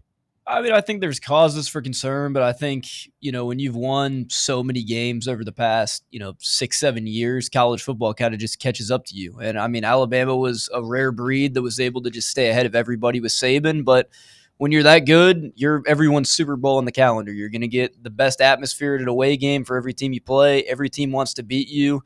In a Kirby Smart system, defense is always what's won them championships. They're never going to have the same defenses that they had in 2021 and 2022. The amount of NFL talent that was on those teams was absolutely ridiculous, just stifling defensive lines, lockdown secondaries. And as you said, they don't really have that anymore. I think the line of scrimmage play has been something that a couple of years ago Tennessee couldn't keep up with, and this year they were able to play them fine at the line of scrimmage. And the defense the past couple of years hasn't been as good as it once was, in previous seasons, which I find to be a little bit odd, just considering what Kirby Smart has always been, being a defensive-minded guy, being the DC at Alabama for almost a decade. He's always going to bring defense to the table. Georgia's never had a team where they've had a ton of skill-making, wide receivers that went on to play in the NFL or a first-round quarterback or anything. They just won games in the trenches, made you turn the ball over, won low-scoring games, and they didn't have to do anything special on offense. But the way that they're playing right now, I think they're beatable, especially with what I said at the line of scrimmage and their defense just not being as strong as it once was, especially a few years ago. Brett, where do you stand? Poor guys losing the national semifinal and the world's falling down. I mean, it's crazy, but I mean, it's obviously, I mean, to reference 21-22, those days are long gone for Georgia, but like last year, I mean, I thought they'd take a step back. Just the schedule was harder. I mean, they were playing Alabama in SEC championships, but never having to play them in the regular season. They added Texas last year. Ole Miss has been kind of a constant, but really it was just playing us when we've been down. You'd have Florida. They kind of been hit or miss. So the schedule obviously got more difficult for Kirby and company as well. That attributed some of the losses and just the tougher games. When you're having tough games week in and week out, it makes a difference. So I'm not overly concerned with Georgia. I mean, they beat Tennessee on the road and they lose a close one to a pretty good Alabama team. So I think they're going to be ultimately be all right. They're just not going to be as dominant as they were. This is still a playoff team and they're still going to be there in the end most years. But I mean, I can see where there's concern if you're a Georgia fan. So, for us, we like it, but we're not going to play them year in and year out anymore, So, we decided to take Kentucky over them too. So, it's I think they're going to ultimately be all right. Jackson, what do you make of the dogs between the hedges? Yeah, I think both Garrett and Brett hit on great points where, I mean, they're just not going to – it's statistically improbable for them to have as good of a defense as they had in 21 and 22. And I think reality's just catching up to them. Yeah, I mean, I think also you have to factor in the transfer portal and NIL being more emphasized now. Yeah, and there's a level playing field now. Yeah, that was Saban's issue in his latter years at Bama, was that now everyone can do what he got away with for a long time. So it really evened out the playing field, and as it continues to change, they're going to have less and less of a financial appeal. Sure. Yeah, good point there. We'll switch over to Penn State, and you've got to be franking kidding me is the topic of this one. There have been plenty of can't win the big one coaches over the years, sure, but Franklin's split is truly extreme. In his 12 seasons at Penn State, he is now 4-21 against AP top 10 teams and 102-22 against everybody else. And if you remove his first two seasons when the Nittany Lions were still in the throes of NCAA sanctions, it becomes 4-18 versus the top 10 and 86-13 against everyone else. He quite literally wins the games he's supposed to and nothing more. Has there ever been a coach like James Franklin, is our continuing question for this one who could be counted on to win games against lesser opponents with near certainty, but also to lose games with big stakes or an equal better opponent with the same degree of near certainty? And I really have a tough time coming up with one off the top of my head, because I used to say it would have been Lane Kiffin. Like, Lane Kiffin kind of had this problem too. Like, Lane Kiffin would be really good against the inferior opponents, but would lose to games against Georgia, would lose to games against LSU, couldn't knock off Alabama. Like, just that stuff didn't happen with Lane Kiffin. But now we've seen back-to-back seasons, and really, if you consider that Peach Bowl win 3 years ago, that's now 3 years of beating top 10 opponents and beating teams that have better rosters than you. I thought LSU was kind of on the same level as they were last year. Now, obviously, Jackson Dart was a first-round pick, but many believe that Garrett Nussmeier would be one as well. There were plenty of good receivers for that Ole Miss team last year. But, I mean, this year they beat LSU in their own building. They beat Georgia last year in their own building. They beat Penn State in that Peach Bowl. Penn State was a better football team. That would have been my pick. But now Lane Kiffin has turned things around and started winning games. Off the top of my head right now, I don't think there is another coach that has had the type of leash that James Franklin has had, that has had the type of sustained success against the inferior opponents, but the continued abomination against better teams. This weekend, there was no excuse. We've talked about this every day this week so far because it's that frustrating. I just don't understand how Penn State, with the type of roster they have and all the players that came back, and you go up against a quarterback making his first big-time start in an environment like that, and you allow him to be cool, calm, and collected and damn near throw 75% of his passes complete. I just don't know how much longer the leash can get for Franklin, but I don't know if Penn State really has the balls to fire him at this point. I don't know. What, has there ever been a coach like this before in your eyes, Garrett? I mean, I can't think of a coach that's done it to this extreme level. I mean, I guess you could say to an extent before last season, Ryan Day couldn't win the big game, but then, I mean, he's won a national championship now. So, I mean, I think you really just have to win. Like, you just have to do it one time. And once you've done it one time, the noise goes away, and then you do it many more times. I think Ryan Day's done it once now. I think they'll win, national championships in the future. But the difference is we're not talking about this is a guy that can't win a national championship. This is a guy that cannot beat a top 5 opponent in his home stadium.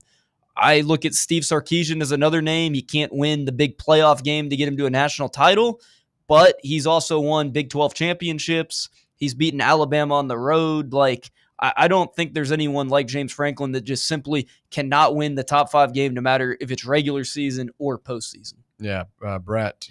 I mean, these coaches are just lucky there's a bigger playoff field because now these big games aren't really big games anymore. Like quality loss is taken into factor. Like, this is gonna be a quality loss. They'll be 10-2 and competing for a championship. That's why I don't like the bigger fields. Yeah. It gives him some leeway because I think any other year he's probably fired. You can't keep doing this in these big games, and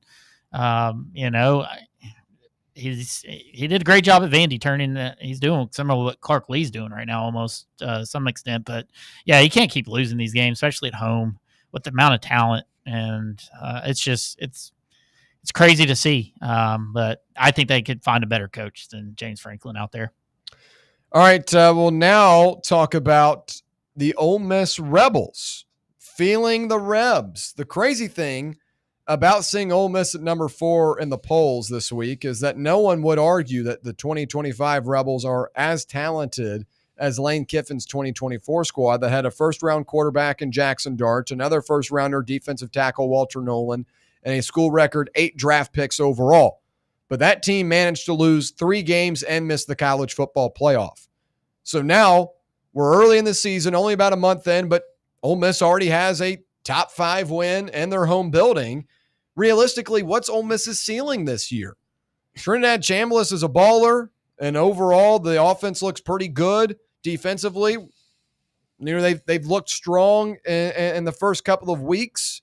They did give up 35 points to Arkansas. That was a little nauseating if you're a fan of Ole Miss there. But do you see them making a run to the ACC championship, snagging an at-large CFP bid, or once again beating themselves down the stretch? Let's look at their schedule before we answer it. Washington State here next weekend. That's a very odd game, by the way. Washington State travels to the Rebels. Really random. And then you've got at Georgia. I think that could be their first loss of the season. At Oklahoma is another really tough matchup. But South Carolina at home, they'll be favored in that one. The Citadel, they'll be favored in that one. Florida at home, they'll be favored in that one. At Mississippi State, they'll win that one.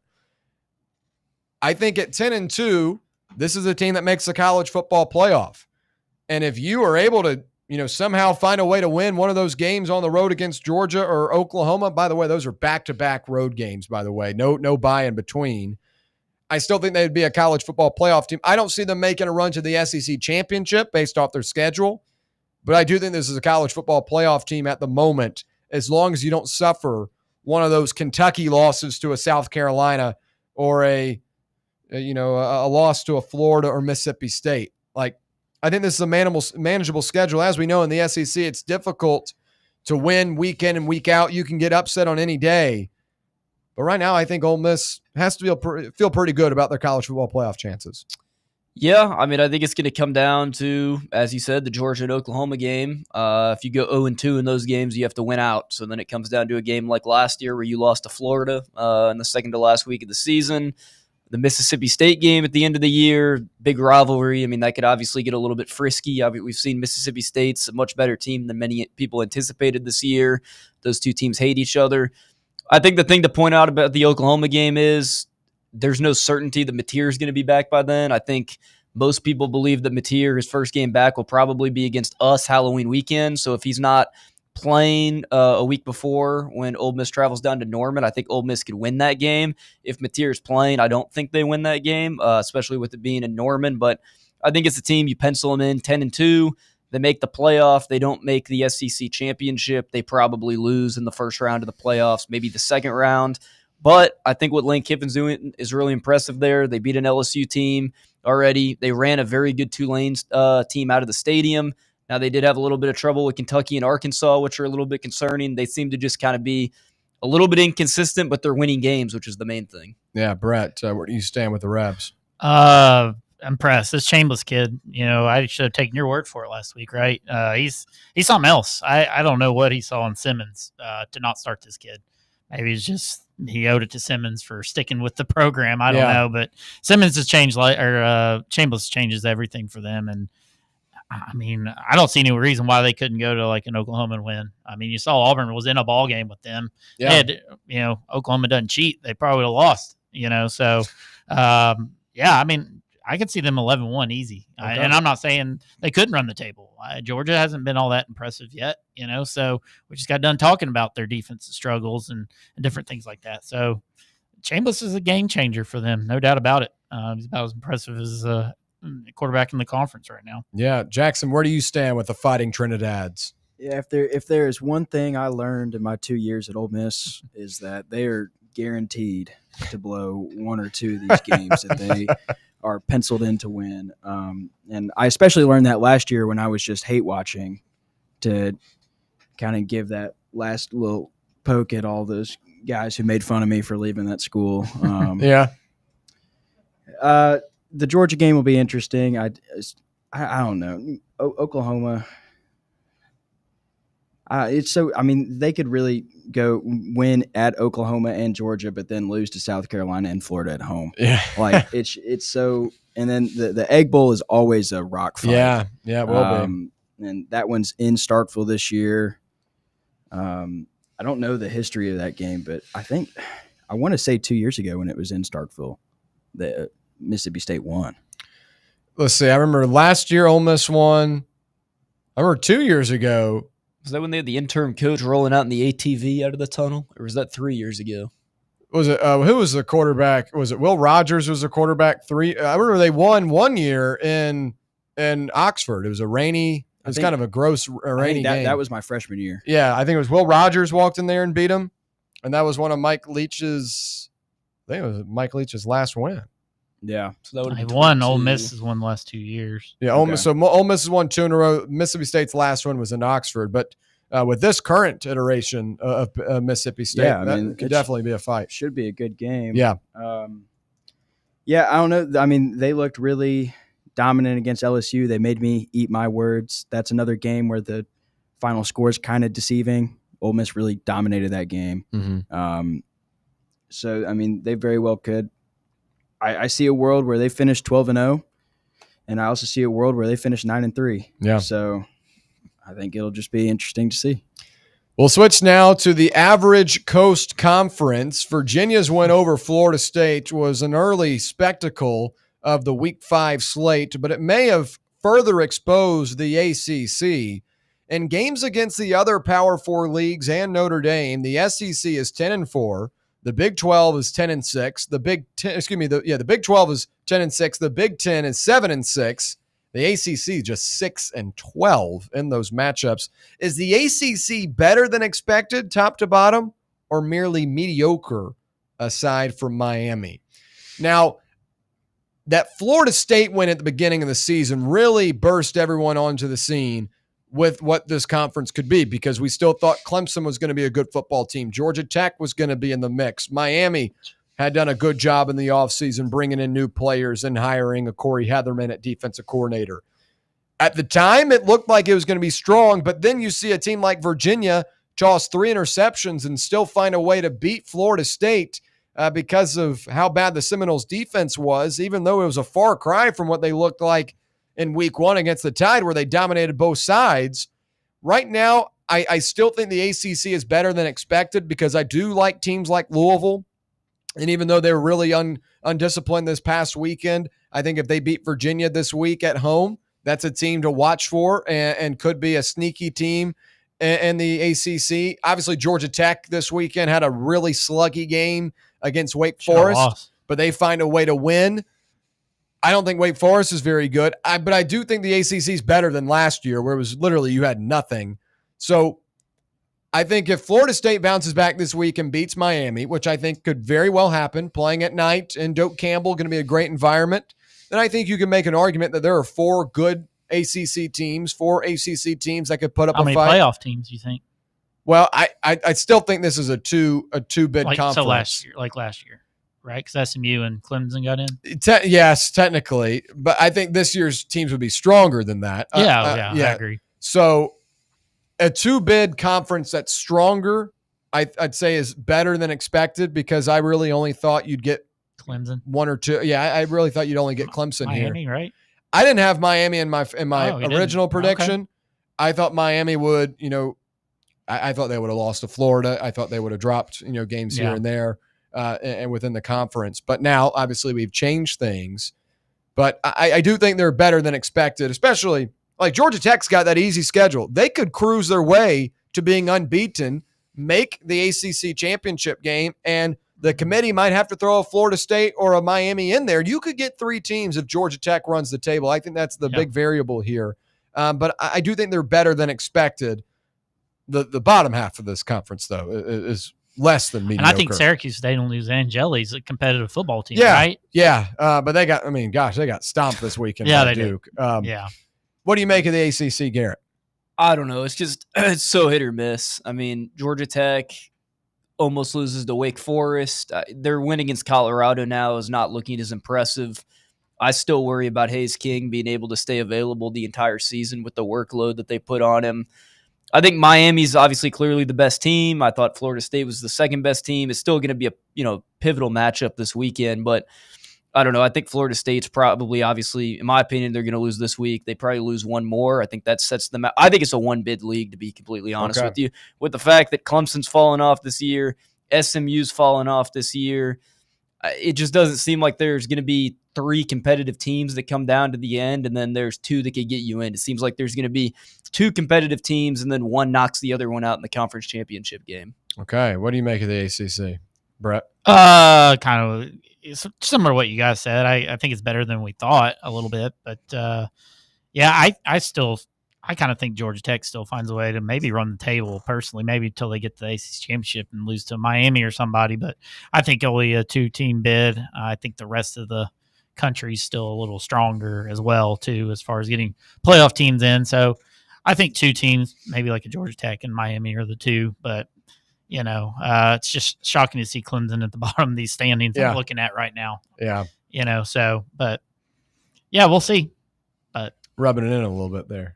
Well, I mean, you're not the only one. I had them winning it all too, I think. There's no reason for them to be down there. All right, final contending question. Last week we saw all sorts of upsets and takedowns of higher-ranked teams. Looking to Week 6, which upset is most likely? And I talked about this in our Best Bet segment presented by VIP Play. I like the Bearcats this week at home against Iowa State. Now, they're favorites on the books. Some people might say that's not an upset. But in terms of the rankings, you've got an unranked Cincinnati team at home against Iowa State.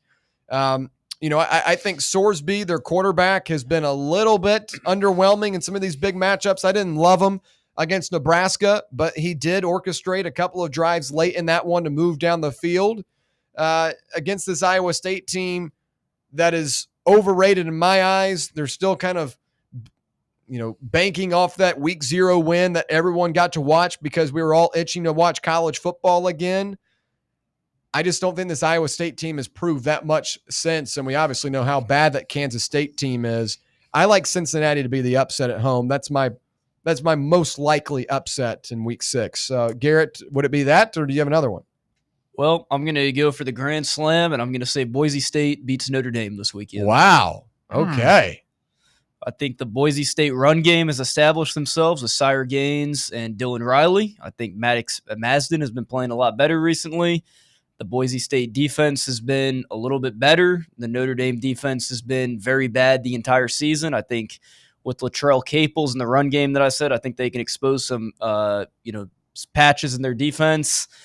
I don't think Notre Dame's completely turned the quarter yet. I think what they did to Arkansas last week was impressive, but I don't know. I just feel like Boise State, they're going to be a contender coming down to the G5 playoff race. They lost to USF. They're going to have to win some type of big game to get back into the race. I think this is the one they do it. For the spread to be 19.5, in my opinion, is a little egregious. Okay. All right. Big time upset there. Brett, your most likely upset of the weekend. I was going to go UCLA over Penn State, but no, I'm just kidding. Gosh. No, I was kind of looking at Houston, Texas Tech, at Houston, Connor Wegman. They haven't really played anybody yet, but the Big 12 is always so hard, and they always have upsets on Saturday. 10.5 point spread. Texas Tech, had that big win at Utah. Just to throw an upset possibility out there, I'll throw Houston out there. Okay, Jackson, real quick to you, your upset prediction for the weekend. I don't have an upset, but I'm going to stake a claim that Alabama wins by 2+ scores. Okay. All right. There you go. A dominant performance for the Tide. No upsets for Jackson in week 6. All right. When we come back, we'll talk NFL. One of the big storylines today, Dylan Gabriel going to get the football for the Browns moving forward. Is that the right call for Cleveland? And what should we expect from Gabriel in his debut? We'll break it down when we return right here on the Playbook, presented by VIP Play on Fan Run Radio. For the fans, by the fans, this is Fan Run Radio, Knoxville. For over 3 years, Crumble Cookies has served the Knoxville area. From Clinton Highway to Parkside Drive, even our friends out in Maryville have reached you, our fans, with the best cookies in the game. This fall, Crumble is gearing up for yet another fantastic season. Whether you're tailgating or looking for a pick-me-up after getting the kids from school, Crumble has you covered. Download the Crumble app to check out this week's rewards and features. And stop on by. Tell them Fan Run sent you, but don't miss the cookies. Vol fans, reimagine your home at Broadway Carpets and Flooring for any remodeling or building needs. With a variety of carpets, rugs, hardwood, vinyl, and stone, Broadway has all the flooring and installation options you're looking for, including pet-resistant products like Pet Perfect Carpet from Shaw Floors. Visit their showroom in downtown Knoxville or the location in West Knoxville located on Kingston Pike near Pellissippi Parkway today. Yeah, it's another day, but what kind of day is it really? A day of doom scrolling? Laundry day? Nah, it's a White Claw day. Light and refreshing tasting, uniquely cold way filtered. There's an iconic flavor for everyone. So grab a pack, grab your friends. Make the most of each day with those who matter most. When you're together with White Claw, every day is a once-in-a-lifetime experience. You just gotta grab it. White Claw. Grab life by the claw. Please drink responsibly. Hard seltzer with flavors. White Claw Seltzer Works, Chicago, Illinois. Yeehaw! I've been hooting and hollering ever since I started betting with the VIP Play app. VIP Play has more than 200 leagues. Every bet type you can imagine. Live betting and live hosts, all with 24/7 support from real live people when you need them. Start betting better with the VIP Play app today. Don't be a better, be a better with VIP Play today. Download VIP Play today or head to VIPPlayApp.com. Make sure you use the promo code FANRUN to take advantage of their welcome bonus and so they know that we sent you. Gambling problem? Call 1-800-88-99789. Must be 21 or older and located in Tennessee to bet. A brand built in Tennessee and born from the love of the game. Inward Half revolutionizes golfing comfort. Crafted by a former pro and dedicated enthusiast just like you, our luxury performance wear guarantees you stay cool and comfortable through every swing and every day. We're not just a brand. We've set out to create a lifestyle for those who understand that impeccable style and premium performance are a hole-in-one. Enjoy the walk-in with Inward Half. Hey, Vols fans, Cody Brown here. I grew up right here in Tennessee and know what it means when someone says, I've got your back. That's why you can trust Farm Bureau Insurance of Tennessee. Whether it's your home, your vehicle, your family's future, or the business you built from the ground up, we will show up for all of your insurance needs. We are Tennesseans who understand what matters, which is doing right by you. Insurance is not all about just paperwork and policies, but it's about the people we insure every day. So if you want insurance that hits home, give me a call at 865-992-3871. Go Vols. DJ Fresh, DJ Fresh, DJ Fresh. And it's time to get up. It's time to get up.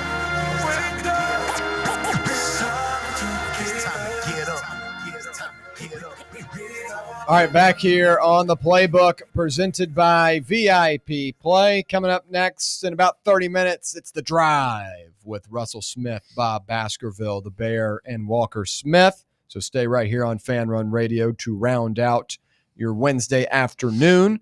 We'll check the YouTube chat real quick. Buck chimes in and says, as this period of transfer portal and NIL, there's no way any team stays cohesive and grows together. Every year it's going to be a learning curve. The SEC is becoming spread out with talent. And I agree, Buck, and I think that's why you see teams like Vanderbilt starting off to a 5-0 start, and Mississippi State adding a guy like Fluff Bothwell through the transfer portal, and Anthony Evans III and Thompson, Brennan Thompson at wide receiver, all transfers. They're able to formulate a really good weaponry for Blake Shapen, who is also a transfer as well. So I think the balance is just trying to keep the guys, in your building that or you're trying to build for multiple seasons, but also kind of refining and replacing some of the talent you lost the prior year through the portal. So I think if you find that balance, you're able to find success, and many teams are able to do that. Before we get to our NFL topic, I forgot to do our VIP Play read during our Best Bet segment, so I'll hit it right here as we talk about the NFL, because you can bet on the NFL and college football with the VIP Play app. Go claim your VIP Play welcome bonus, and when you do, you'll get $100 instantly in bonus bets by using the code FANRUN. That's FANRUN in all caps to claim those bonus bets. All you got to do is place your first deposit, $20, bet on a game, win the bet, get $100 on top of that as well. And I know Tennessee's not playing this weekend, but there's still a lot of college football games going down, and we got some NFL action this week as well. So maybe you want to take the Titans to win their first game. It's got some good odds on the money line there, as that's a terrible football team to watch. But hey, spice it up a little bit by throwing in a wager. Make Tennessee Titans football watchable. I don't know. Gambling. Money. Huh? Lose money. Well, they're 3-18 in their last 21 games against the spread. Yeah. So maybe use that out there, folks. Maybe use that. Go against the other team. Yeah, bet the other team against the Titans. That seems to be a profitable method these days. There you go. But however you want to do it, make sure you're doing it with VIP Play. Use that code FANRUN for $100 in bonus bets. Gambling problem, call 1-800-889-9789. Must be 21 years or older and located in Tennessee to bet. Okay, we'll swing it over now to the NFL for our NFL topic today. And it's Flacco is coming home. That was the joke I made yesterday when talking about this Browns team. Joe Flacco's kids are smiling ear to ear right now. They're jumping on the couch. They've got the slushy machine rolling. Grandkids. Yeah, whatever it may be. Yeah, they got the speakers on full blast. the bathtub's overflowing with the bubbles. They're excited to have their dad home. Taking him to school. Yeah, Joe Flacco is done. I don't think he's going to play again. This was kind of his last hurrah as the Cleveland Browns are making a quarterback change. Rookie Dillon Gabriel from Oregon will start Sunday when the Browns play the Minnesota Vikings in London, the team announced Wednesday. At 1-3, Cleveland is going with Gabriel over the 40-year-old Joe Flacco, who threw 2 touchdowns and 6 interceptions over his first 4 starts. The Browns haven't scored more than 17 points in a game this season, and Coach Kevin Stefanski makes the change after the team managed just 1 touchdown and 3 turnovers in a 34-10 beatdown loss at Detroit on Sunday. Is this the right move for Cleveland? Now, if they're trying to win games, sure. I don't know if this is the best decision for a young quarterback to go into. Now, we saw Jackson Dart this past weekend with the New York Giants replace an older Russell Wilson, who we didn't even get to talk about that yesterday. Would have loved to. Maybe we'll have a little bit of a time to break it down here in a minute. But I thought Dart played well, and that seemed like a beacon of light, but I do think that's a tough position for him to be in. And the way they used him, there was a lot of runs and a lot of hits that Dart took, and I don't know if he's necessarily ready to be the full-time starter. I'd say the same applies for Dillon Gabriel. Obviously, Gabriel has a ton of experience in college football, played for multiple seasons for multiple different teams, and he was good. But the NFL is a different beast. At 5'11", he's a little bit undersized. I don't know if he fully has the grasp of the offense and how the NFL operates and works, because he was a guy that missed time in the preseason as well. And now you're going to throw him out against a Vikings defense that in terms of EPA is the best in the league right now. So I think it's a really tough position to put him in. Keep in mind, they're traveling across the country not even across the country, across the globe to London to play this game. I don't know if this is the right move for Cleveland in terms of let's see what we've got at our quarterback. This is a tough spot. Now, Joe Flacco has not been good by any means. And if you're trying to win games, maybe you see if you can catch a spark with Gabriel. But I think 5 games into the season, it's a lot to ask to, be much better and turn things around this quickly, especially up against a tough defense. So the Browns aren't known for their best moves, and the Browns aren't known for making the right decisions. But I feel like this one's a little bit rushed, and I feel like it's a little not premeditated. What's the word that starts with pre? I'm not sure. It's like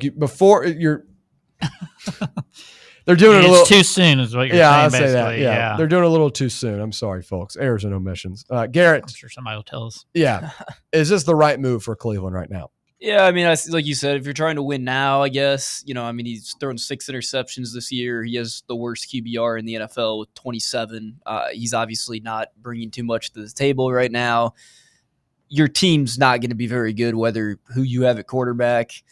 I think the more interesting thing is if Gabriel doesn't play well, do they go for Shador or do they just put Flacco back in? Because I think if you're going to go ahead and if you're going to take Flacco out, you're probably going to trust Shador if it doesn't work with Gabriel.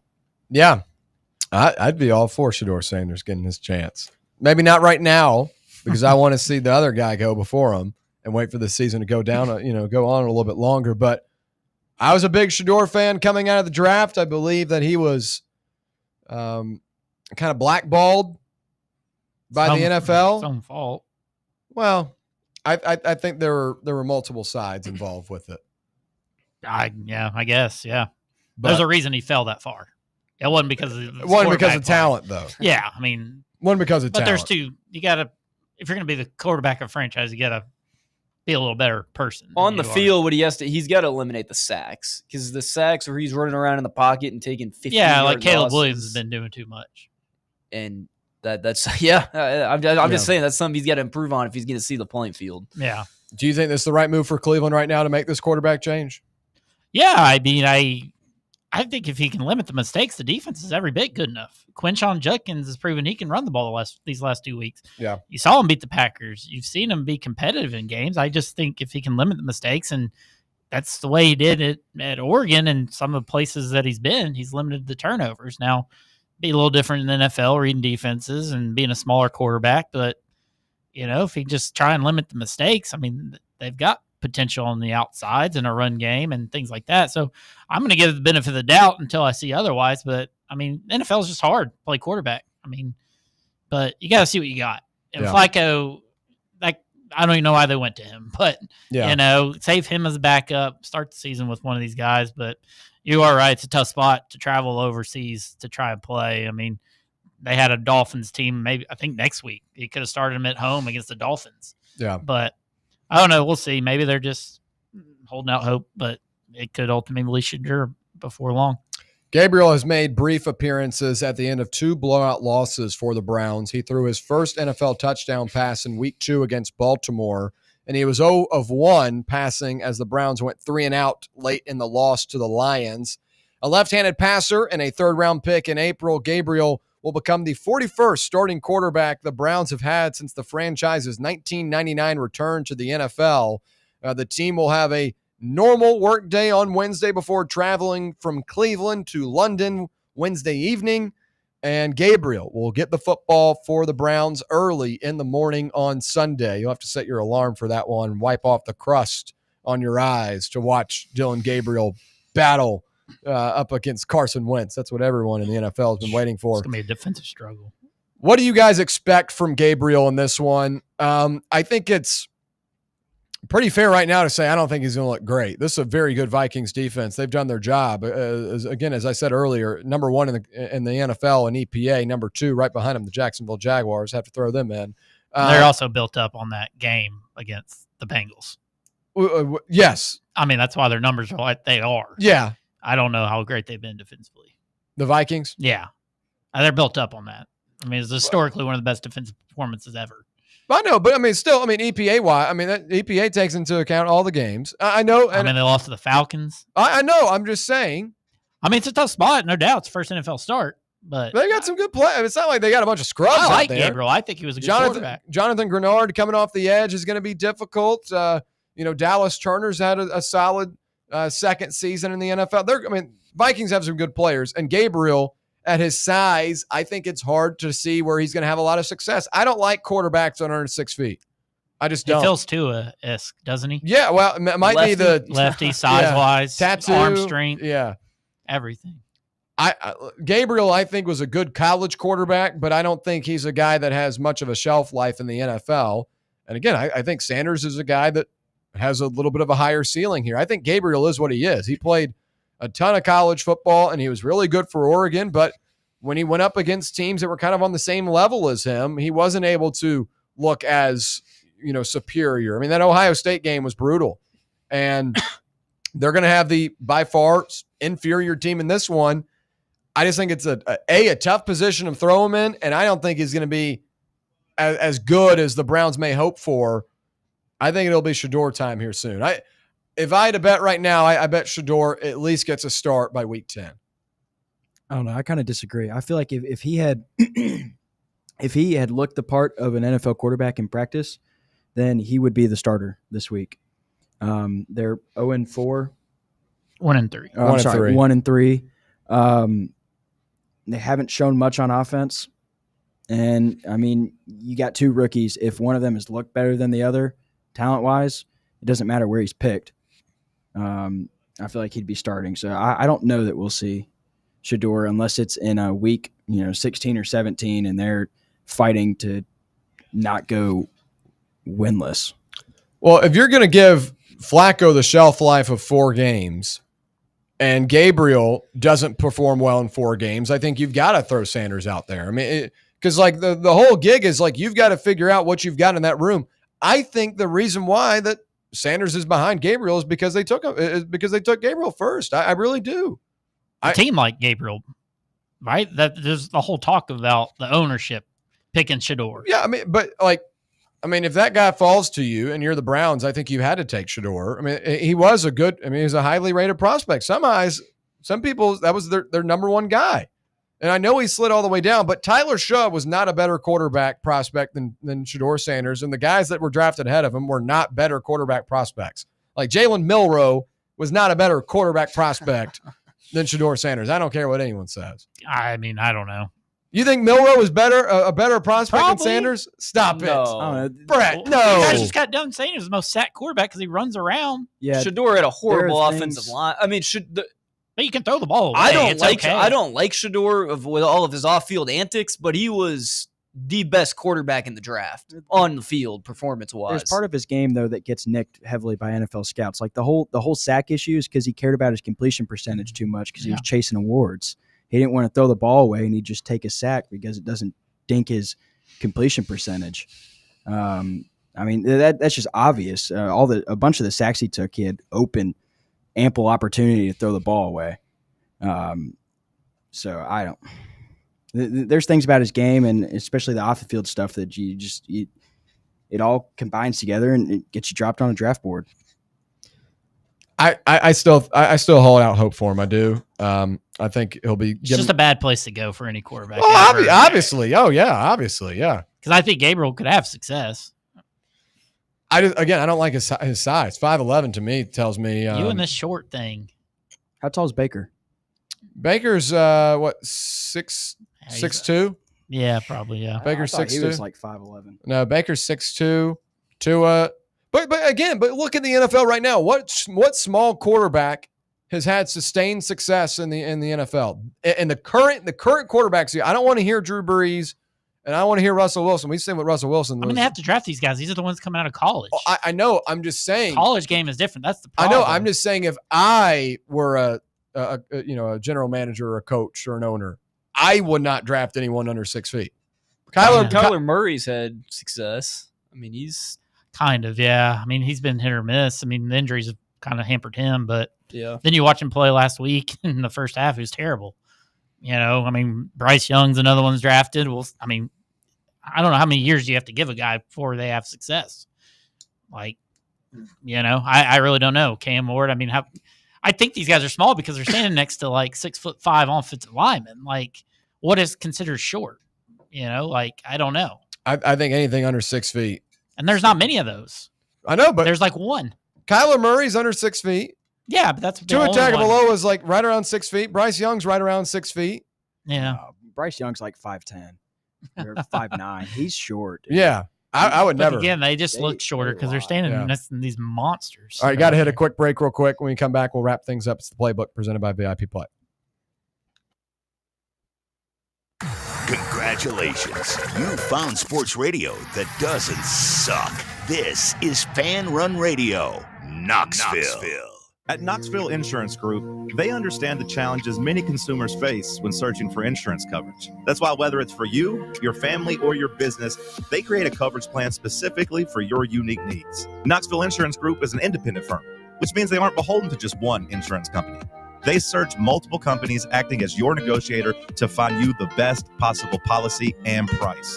Start a quote in minutes at KnoxvilleInsuranceGroup.com or call them today at 865-694-9788. Hey, football fans, this is Stats. And this is the Sheik. And together we are the Cover Boys, and we cover college football like no one else. Each week, we preview all the big games in college football, and we may not tell you who's going to win, but we'll tell you who's going to cover. Our patented right sides are clicking at 66% against the spread all time. So join us right here every Friday evening at 8 for the Cover Boys on the official voice of Tennessee fans, Fan Run Radio. And enjoy the winners, everyone. Have you ever found yourself wishing your clothes looked brand new again?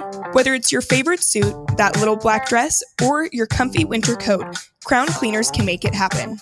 From stubborn stains to delicate fabrics, the expert team at Crown Cleaners uses the latest cleaning technology to ensure your clothes come back looking and feeling fresh. Visit one of their 2 area locations, Kingston Pike on Bearden Hill or South North Shore Drive near Dunkin' Donuts. Online at crowncleaners.com. Crown Cleaners, a tradition of excellence. With over 60 years of experience in the industry, Merritt Garage Doors has a wealth of expertise in commercial overhead doors in the East Tennessee area.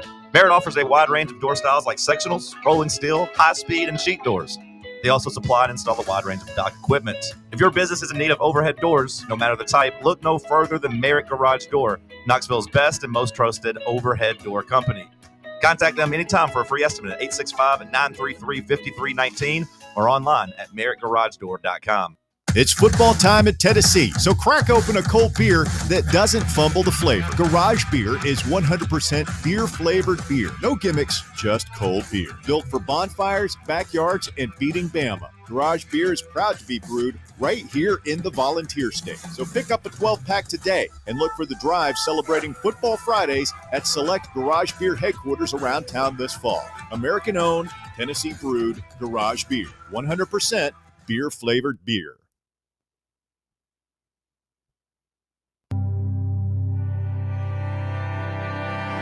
And by the time she wakes, I'll be halfway to my mama's home. You just don't know me, life is as fleeting. All right, wrapping things up on this Wednesday from K-Town. We appreciate you hanging out with us. Final thoughts today. You got the drive coming up next. Russell Smith, Bob Baskerville, the Bear, and Walker Smith rounding out your Wednesday afternoon. As I mentioned at the top of the show, I'm a big sucker for new food drops in like fast food and chains. Now, I can't eat a lot of it because I've got all the allergies now, but I still keep up with it. Like Burger King's got their new Halloween menu coming out with vampire-shaped nuggets and a Halloween burger with an orange bun and black sesame seeds. I mean, and that's gross. I'm not saying I would eat that anyway, but I like to keep up with it, right? So Chipotle is one of the spots I can go to, and they've been doing these sauces recently. So they had the adobo ranch that came out not too long ago, and that seemed to already kind of hit the shelf and be put away into the abyss. They've now got this chimichurri. Now, I'm not a big chimichurri guy. I don't know about you guys, but I tried it last night, and it just totally overpowered the bowl. So I am not a fan of it, but I wouldn't say I'm a huge chimichurri guy anyway, but it was kind of a red chimichurri. So usually like a green chimichurri is more herb-based and stuff like that. This one was roasted garlic, cilantro, and red pepper, and it just totally overwhelmed it for me. I don't know. I could already kind of feel my stomach bubbling when I was leaving. Is that the place. just because of the person that did it? They just put too much on there? I don't know. Well, no. So here's the other thing. It's $1 extra, and it's served on the side, so you get to do it yourself. Okay. But it's oily roasted garlic. I just thought it was too much, and every bite I took, I was like, I'm only getting the chimichurri flavor. So I don't know about you guys. I don't know if you're a chimichurri guy, but I was not a fan. Was it spicy? There was some kick to it. Like I just got an overwhelm of garlic, and then I got a lot of spice. And I just it's not you could maybe see how it could work on some other things. But I just don't think it works on a Chipotle bowl. Like rice and guac and cheese and maybe with that carne asada you were talking about earlier, Jackson, maybe that would work for there because chimichurri usually is, complemented by a steak or lamb or something like that. But I just thought it was overpowering. I didn't like it.